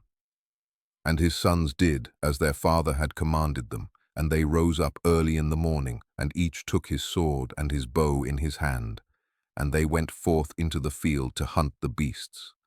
And Jacob was still crying aloud, and weeping, and walking to and fro in the house, and smiting his hands together, saying, Joseph my son, Joseph my son. And the sons of Jacob went into the wilderness to seize the beasts, and behold, a wolf came toward them, and they seized him, and brought him unto their father. And they said unto him, This is the first we have found, and we have brought him unto thee, as thou didst command us, and thy son's body we could not find. And Jacob took the beast from the hands of his sons, and he cried out with a loud and weeping voice, holding the beast in his hand, and he spoke with a bitter heart unto the beast. Why didst thou devour my son Joseph, and how didst thou have no fear of the God of the earth, or of my trouble for my son Joseph? And thou didst devour my son for naught, because he committed no violence, and didst thereby render me culpable on his account. Therefore God will require him that is persecuted. And the Lord opened the mouth of the beast in order to comfort Jacob with its words. And it answered Jacob, and spoke these words unto him, As God liveth, who created us in the earth, and as thy soul liveth, my Lord, I did not see thy son, neither did I tear him to pieces, but from a distant land I also came to seek my son, who went from me this day, and I know not whether he be living or dead. And I came this day into the field to seek my son, and your sons found me, and seized me, and increased my grief, and have this day brought me before thee, and I have now spoken all my words to thee. And now therefore, O Son of man, I am in thy hands, and do unto me this day as it may seem good in thy sight. But by the life of God who created me, I did not see thy son, nor did I tear him to pieces, neither has the flesh of man entered my mouth all the days of my life. And when Jacob heard the words of the beast, he was greatly astonished, and sent forth the beast from his hand, and she went her way. And Jacob was still crying aloud, and weeping for Joseph day after day, and he mourned for his son many days. Chapter 44. And the sons of Ishmael, who had bought Joseph from the Midianites, who had bought him from his brethren, went to Egypt with Joseph. And they came upon the borders of Egypt, and when they came near unto Egypt, they met 4 men of the sons of Medan, the son of Abraham, who had gone forth from the land of Egypt on their journey. And the Ishmaelites said unto them, Do you desire to purchase this slave from us? And they said, Deliver him over to us. And they delivered Joseph over to them. And they beheld him, that he was a very comely youth, and they purchased him for 20 shekels. And the Ishmaelites continued their journey to Egypt, and the Medanim also returned that day to Egypt. And the Medanim said to each other, Behold, we have heard that Potiphar, an officer of Pharaoh, captain of the guard, seeketh a good servant who shall stand before him to attend him, and to make him overseer over his house and all belonging to him. Now therefore come, let us sell him to him for what we may desire, if he be able to give unto us that which we shall require for him. And these Medanim went and came to the house of Potiphar, and said unto him, We have heard that thou seekest a good servant to attend thee. Behold, we have a servant that will please thee, if thou canst give unto us that which we may desire, and we will sell him unto thee. And Potiphar said, Bring him before me, and I will see him. And if he please me, I will give unto you that which you may require for him. And the Medanim went, and brought Joseph, and placed him before Potiphar, and he saw him, and he pleased him exceedingly. And Potiphar said unto them, Tell me what you require for this youth. And they said, 400 pieces of silver we desire for him. And Potiphar said, I will give it you if you bring me the record of his sale to you, and will tell me his history, for perhaps he may be stolen, for this youth is neither a slave, nor the son of a slave, but I observe in him the appearance of a goodly and handsome person. And the Medanim went and brought unto him the Ishmaelites, who had sold him to them. And they told him, saying, He is a slave, and we sold him to them. And Potiphar heard the words of the Ishmaelites in his giving the silver unto the Medanim. And the Medanim took the silver and went on their journey, and the Ishmaelites also returned home. And Potiphar took Joseph and brought him to his house that he might serve him. And Joseph found favor in the sight of Potiphar. And he placed confidence in him and made him overseer over his house, and all that belonged to him he delivered over into his hand. And the Lord was with Joseph, and he became a prosperous man. And the Lord blessed the house of Potiphar for the sake of Joseph. And Potiphar left all that he had in the hand of Joseph. And Joseph was one that caused things to come in and go out, and everything was regulated by his wish in the house of Potiphar. And Joseph was 18 years old, a youth with beautiful eyes and of comely appearance, and like unto him was not in the whole land of Egypt. At that time, whilst he was in his master's house, going in and out of the house and attending his master, Zelicah, his master's wife, lifted up her eyes toward Joseph, and she looked at him, and behold, he was a youth comely and well-favored.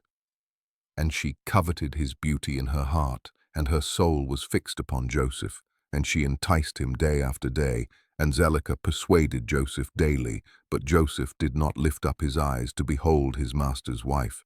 And Zelicah said unto him, How goodly are thy appearance and form! Truly I have looked at all the slaves, and have not seen so beautiful a slave as thou art. And Joseph said unto her, Surely he who created me in my mother's womb created all mankind. And she said unto him, How beautiful are thine eyes, with which thou hast dazzled all the inhabitants of Egypt, men and women. And he said unto her, How beautiful they are whilst we are alive! But shouldst thou behold them in the grave, surely thou wouldst move away from them. And she said unto him, How beautiful and pleasing are all thy words! Take now, I pray thee, the harp which is in the house, and play with thy hands, and let us hear thy words. And he said unto her, How beautiful and pleasing are my words when I speak the praise of my God and his glory. And she said unto him, How very beautiful is the hair of thy head! Behold the golden comb which is in the house. Take it, I pray thee, and curl the hair of thy head.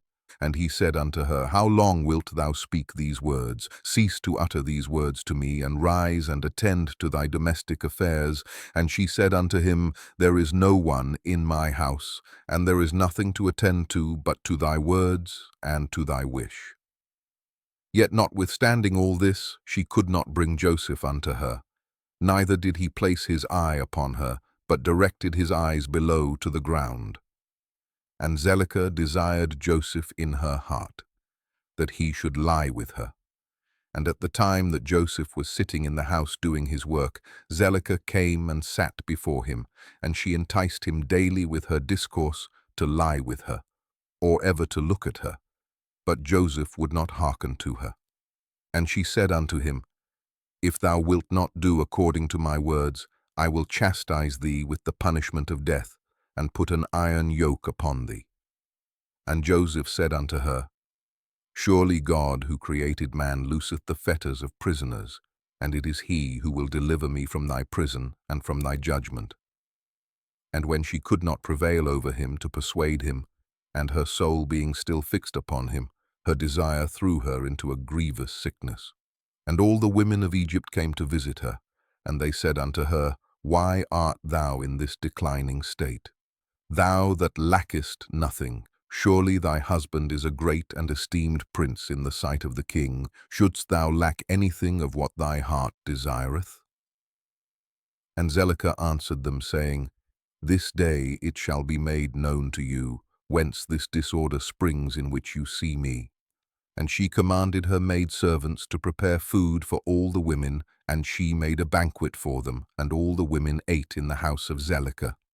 And she gave them knives to peel the citrons to eat them. And she commanded that they should dress Joseph in costly garments, and that he should appear before them. And Joseph came before their eyes, and all the women looked on Joseph, and could not take their eyes from off him. And they all cut their hands with the knives that they had in their hands, and all the citrons that were in their hands were filled with blood. And they knew not what they had done, but they continued to look at the beauty of Joseph, and did not turn their eyelids from him. And Zelicah saw what they had done, and she said unto them, What is this work that you have done? Behold, I gave you citrons to eat, and you have all cut your hands. And all the women saw their hands, and behold, they were full of blood, and their blood flowed down upon their garments. And they said unto her, This slave in your house has overcome us, and we could not turn our eyelids from him on account of his beauty. And she said unto them, Surely this happened to you in the moment that you looked at him, and you could not contain yourselves from him. How then can I refrain when he is constantly in my house, and I see him day after day going in and out of my house? How then can I keep from declining or even from perishing on account of this? And they said unto her, The words are true. For who can see this beautiful form in the house and refrain from him? And is he not thy slave and attendant in thy house? And why dost thou not tell him that which is in thy heart, and sufferest thy soul to perish through this matter? And she said unto them, I am daily endeavoring to persuade him, and he will not consent to my wishes. And I promised him everything that is good, and yet I could meet with no return from him. I am therefore in a declining state, as you see. And Zelicah became very ill on account of her desire toward Joseph, and she was desperately lovesick on account of him. And all the people of the house of Zelicah and her husband knew nothing of this matter, that Zelicah was ill on account of her love to Joseph. And all the people of her house asked her, saying, Why art thou ill and declining, and lackest nothing? And she said unto them, I know not this thing which is daily increasing upon me. And all the women and her friends came daily to see her, and they spoke with her. And she said unto them, This can only be through the love of Joseph. And they said unto her, Entice him and seize him secretly, perhaps he may hearken to thee, and put off this death from thee. And Zelicah became worse from her love to Joseph, and she continued to decline till she had scarce strength to stand. And on a certain day, Joseph was doing his master's work in the house, and Zelicah came secretly, and fell suddenly upon him, and Joseph rose up against her. And he was more powerful than she, and he brought her down to the ground. And Zelicah wept on account of the desire of her heart toward him, and she supplicated him with weeping, and her tears flowed down her cheeks. And she spoke unto him in a voice of supplication, and in bitterness of soul, saying, Hast thou ever heard, seen, or known of so beautiful a woman as I am, or better than myself, who speak daily unto thee, fall into a decline through love for thee, confer all this honor upon thee, and still thou wilt not hearken to my voice? And if it be through fear of thy master, lest he punish thee, as the king liveth, no harm shall come to thee from thy master through this thing. Now, therefore, pray listen to me, and consent for the sake of the honor which I have conferred upon thee, and put off this death from me, and why should I die for thy sake? And she ceased to speak, And Joseph answered her, saying, Refrain from me, and leave this matter to my master.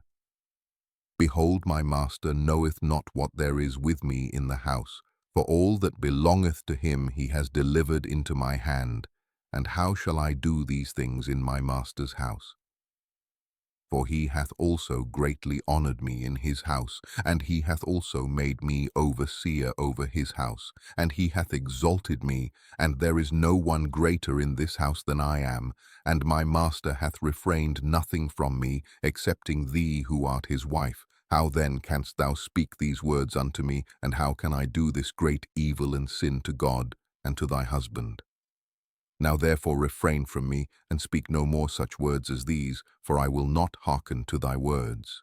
But Zelicah would not hearken to Joseph when he spoke these words unto her, but she daily enticed him to listen to her. And it was after this that the brook of Egypt was filled above all its sides, and all the inhabitants of Egypt went forth, and also the king and princes went forth with timbrels and dances, for it was a great rejoicing in Egypt, and a holiday at the time of the inundation of the sea Sihor, and they went there to rejoice all the day. And when the Egyptians went out to the river to rejoice, as was their custom, all the people of the house of Potiphar went with them.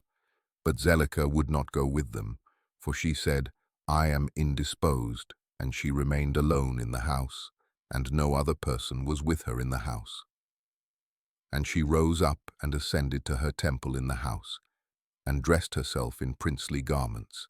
And she placed upon her head precious stones of onyx stones, inlaid with silver and gold, and she beautified her face and skin with all sorts of women's purifying liquids. And she perfumed the temple and the house with cassia and frankincense, and she spread myrrh and aloes, and she afterward sat in the entrance of the temple, in the passage of the house, through which Joseph passed to do his work.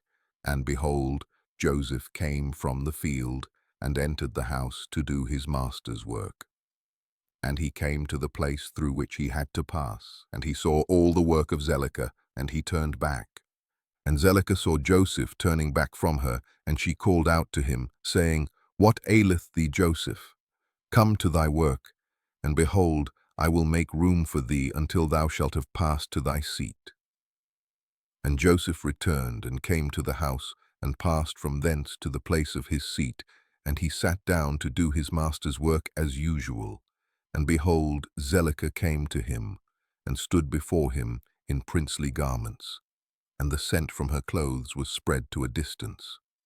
And she hastened and caught hold of Joseph and his garments, and she said unto him, As the king liveth, if thou wilt not perform my request, thou shalt die this day. And she hastened and stretched forth her other hand, and drew a sword from beneath her garments, and she placed it upon Joseph's neck, and she said, Rise and perform my request, and if not, thou diest this day. And Joseph was afraid of her at her doing this thing, and he rose up to flee from her, and she seized the front of his garments, and in the terror of his flight, the garment which Zelicah seized was torn, and Joseph left the garment in the hand of Zelicah, and he fled and got out, for he was in fear. And when Zelicah saw that Joseph's garment was torn, and that he had left it in her hand and had fled, she was afraid of her life, lest the report should spread concerning her. And she rose up and acted with cunning, and put off the garments in which she was dressed, and she put on her other garments. And she took Joseph's garment, and she laid it beside her, and she went and seated herself in the place where she had sat in her illness, before the people of her house had gone out to the river. And she called a young lad who was then in the house, and she ordered him to call the people of the house to her. And when she saw them, she said unto them with a loud voice and lamentation, See what a Hebrew your master has brought to me in the house, for he came this day to lie with me. For when you had gone out, he came to the house, and seeing that there was no person in the house, he came unto me, and caught hold of me, with intent to lie with me. And I seized his garments, and tore them, and called out against him with a loud voice. And when I had lifted up my voice, he was afraid of his life, and left his garment before me, and fled. And the people of her house spoke nothing.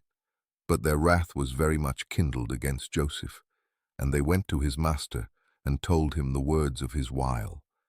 And Potiphar came home enraged, and his wife cried out to him, saying, "What is this thing that thou hast done unto me in bringing a Hebrew servant into my house? For he came unto me this day to sport with me. Thus did he do unto me this day." And Potiphar heard the words of his wife, and he ordered Joseph to be punished with severe stripes, and they did so to him. And whilst they were smiting him, Joseph called out with a loud voice, and he lifted up his eyes to heaven, and he said, "O Lord God, thou knowest that I am innocent of all these things, and why shall I die this day through falsehood, by the hand of these uncircumcised wicked men whom thou knowest?" And whilst Potiphar's men were beating Joseph, he continued to cry out and weep. And there was a child there 11 months old, and the Lord opened the mouth of the child. And he spake these words before Potiphar's men, who were smiting Joseph, saying, "What do you want of this man, and why do you do this evil unto him? My mother speaketh falsely and uttereth lies." Thus was the transaction. And the child told them accurately all that happened, and all the words of Zelicah to Joseph day after day did he declare unto them. And all the men heard the words of the child, and they wondered greatly at the child's words, and the child ceased to speak and became still. And Potiphar was very much ashamed at the words of his son, and he commanded his men not to beat Joseph any more. And the men ceased beating Joseph. And Potiphar took Joseph and ordered him to be brought to justice before the priests, who were judges belonging to the king, in order to judge him concerning this affair. And Potiphar and Joseph came before the priests who were the king's judges, and he said unto them, "Decide, I pray you, what judgment is due to a servant, for thus has he done." And the priests said unto Joseph, "Why didst thou do this thing to thy master?" And Joseph answered them, saying, "Not so, my lords, thus was the matter." And Potiphar said unto Joseph, "Surely I entrusted in thy hands all that belonged to me, and I withheld nothing from thee but my wife, and how couldst thou do this evil?" And Joseph answered, saying, "Not so, my lord, as the Lord liveth, and as thy soul liveth, my lord, the word which thou didst hear from thy wife is untrue, for thus was the affair this day. A year has elapsed to me since I have been in thy house. Hast thou seen any iniquity in me, or anything which might cause thee to demand my life?" And the priests said unto Potiphar, "Send, we pray thee, and let them bring before us Joseph's torn garment, and let us see the tear in it. And if it shall be that the tear is in front of the garment, then his face must have been opposite to her, and she must have caught hold of him to come to her, and with deceit did thy wife do all that she has spoken." And they brought Joseph's garment before the priests, who were judges, and they saw, and behold, the tear was in front of Joseph, and all the judging priests knew that she had pressed him. And they said, "The judgment of death is not due to this slave, for he has done nothing, but his judgment is, that he be placed in the prison house on account of the report which through him has gone forth against thy wife." And Potiphar heard their words, and he placed him in the prison house, the place where the king's prisoners are confined, and Joseph was in the house of confinement 12 years. And notwithstanding this, his master's wife did not turn from him, and she did not cease from speaking to him day after day to hearken to her.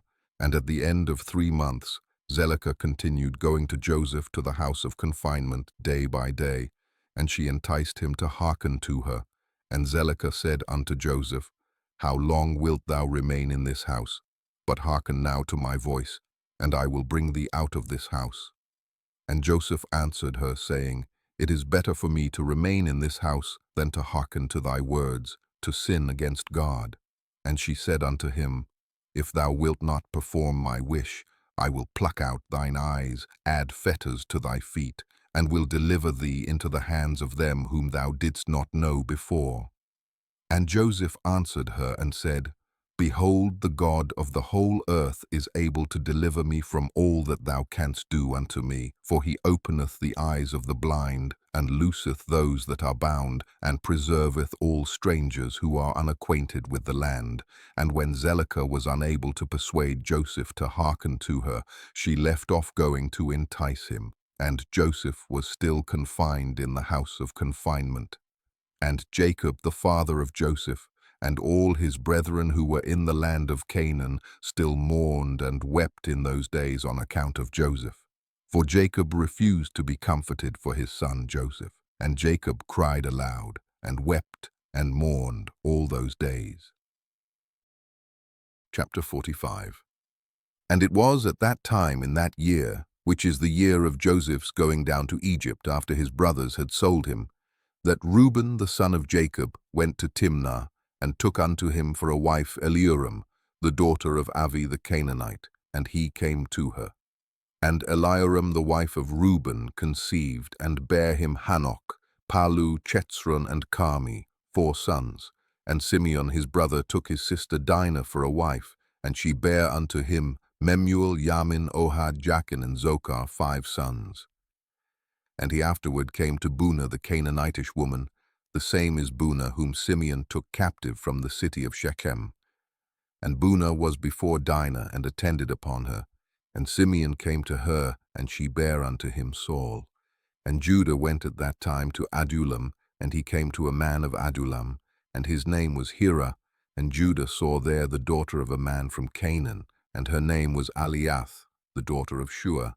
And he took her and came to her, and Aliath bare unto Judah Onan, and Shiloh, 3 sons.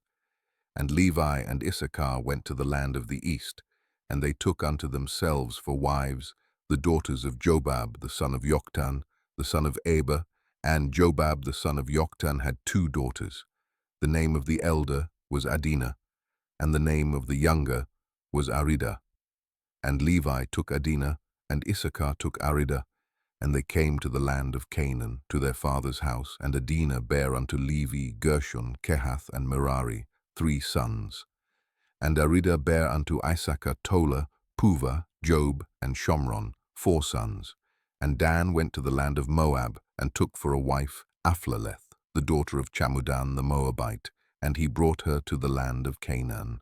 And Aphleleth was barren, she had no offspring, and God afterward remembered Aphleleth, the wife of Dan, and she conceived, and bare a son, and she called his name Chushim.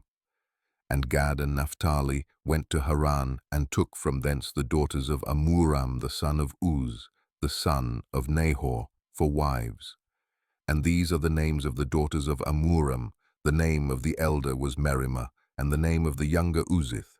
And Naphtali took Merimah, and Gad took Uzith, and brought them to the land of Canaan, to their father's house.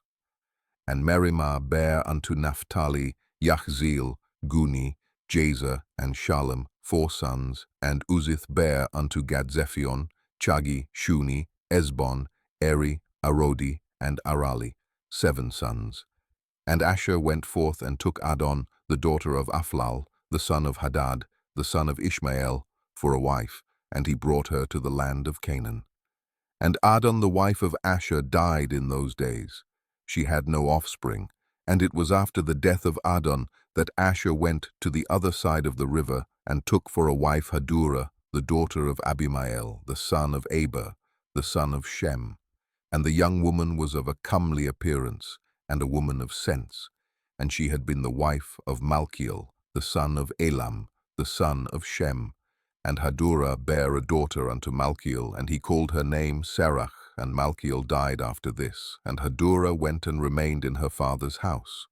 And after the death of the wife at Asher, he went and took Hadurah for a wife, and brought her to the land of Canaan. And Serach, her daughter, he also brought with them, and she was 3 years old, and the damsel was brought up in Jacob's house.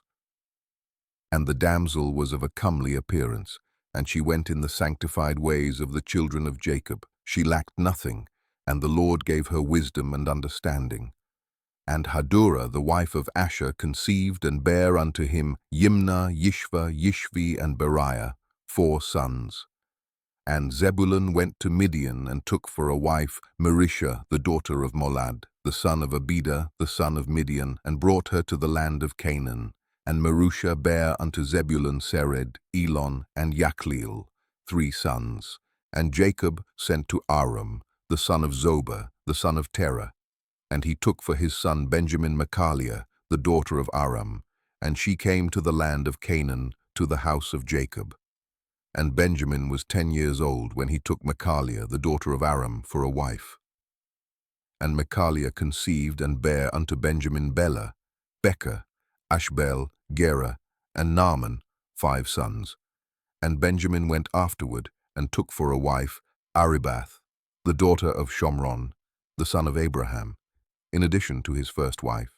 And he was 18 years old. And Aribath bare unto Benjamin Achi, Vosh, Mupim, Chupim, and Ord, 5 sons. And in those days Judah went to the house of Shem, and took Tamar the daughter of Elam, the son of Shem, for a wife for his firstborn And came to his wife Tamar, and she became his wife. And when he came to her, he outwardly destroyed his seed, and his work was evil in the sight of the Lord, and the Lord slew him. And it was after the death of Judah's firstborn, that Judah said unto Onan, Go to thy brother's wife, and marry her as the next of kin, and raise up seed to thy brother. And Onan took Tamar for a wife, and he came to her, and Onan also did like unto the work of his brother, and his work was evil in the sight of the Lord, and he slew him also. And when Onan died, Judah said unto Tamar, Remain in thy father's house, until my son Shiloh shall have grown up. And Judah did no more delight in Tamar, to give her unto Shiloh, for he said, Peradventure he will also die, like his brothers. And Tamar rose up, and went, and remained in her father's house. And Tamar was in her father's house for some time. And at the revolution of the year, Aliath, the wife of Judah, died. And Judah was comforted for his wife. And after the death of Aliath, Judah went up with his friend Hirah to Timnah to shear their sheep. And Tamar heard that Judah had gone up to Timnah to shear the sheep, and that Shiloh was grown up, and Judah did not delight in her. And Tamar rose up and put off the garments of her widowhood, and she put a veil upon her, and she entirely covered herself, and she went and sat in the public thoroughfare which is upon the road to Timnah. And Judah passed and saw her, and took her, and he came to her, and she conceived by him. And at the time of being delivered, behold, there were twins in her womb. And he called the name of the first Perez, and the name of the second Zara. You've just witnessed part 3 of the Book of Jasher, from Joseph's pit to Pharaoh's throne. But Israel's story takes a darker turn. The captivity begins, the oppression intensifies. Moses emerges from the wilderness. Part 4 chronicles the 400 years of suffering and the birth of the deliverer who will shatter Egypt's chains. The forbidden narrative descends into bondage, where faith is tested in fire and a nation's survival hangs by divine thread. Part 4 is ready. The link awaits in the description and on your screen. Subscribe to the Wisdom Vault, where banned scriptures rise from the ashes. From prosperity to slavery, the darkest chapter begins next.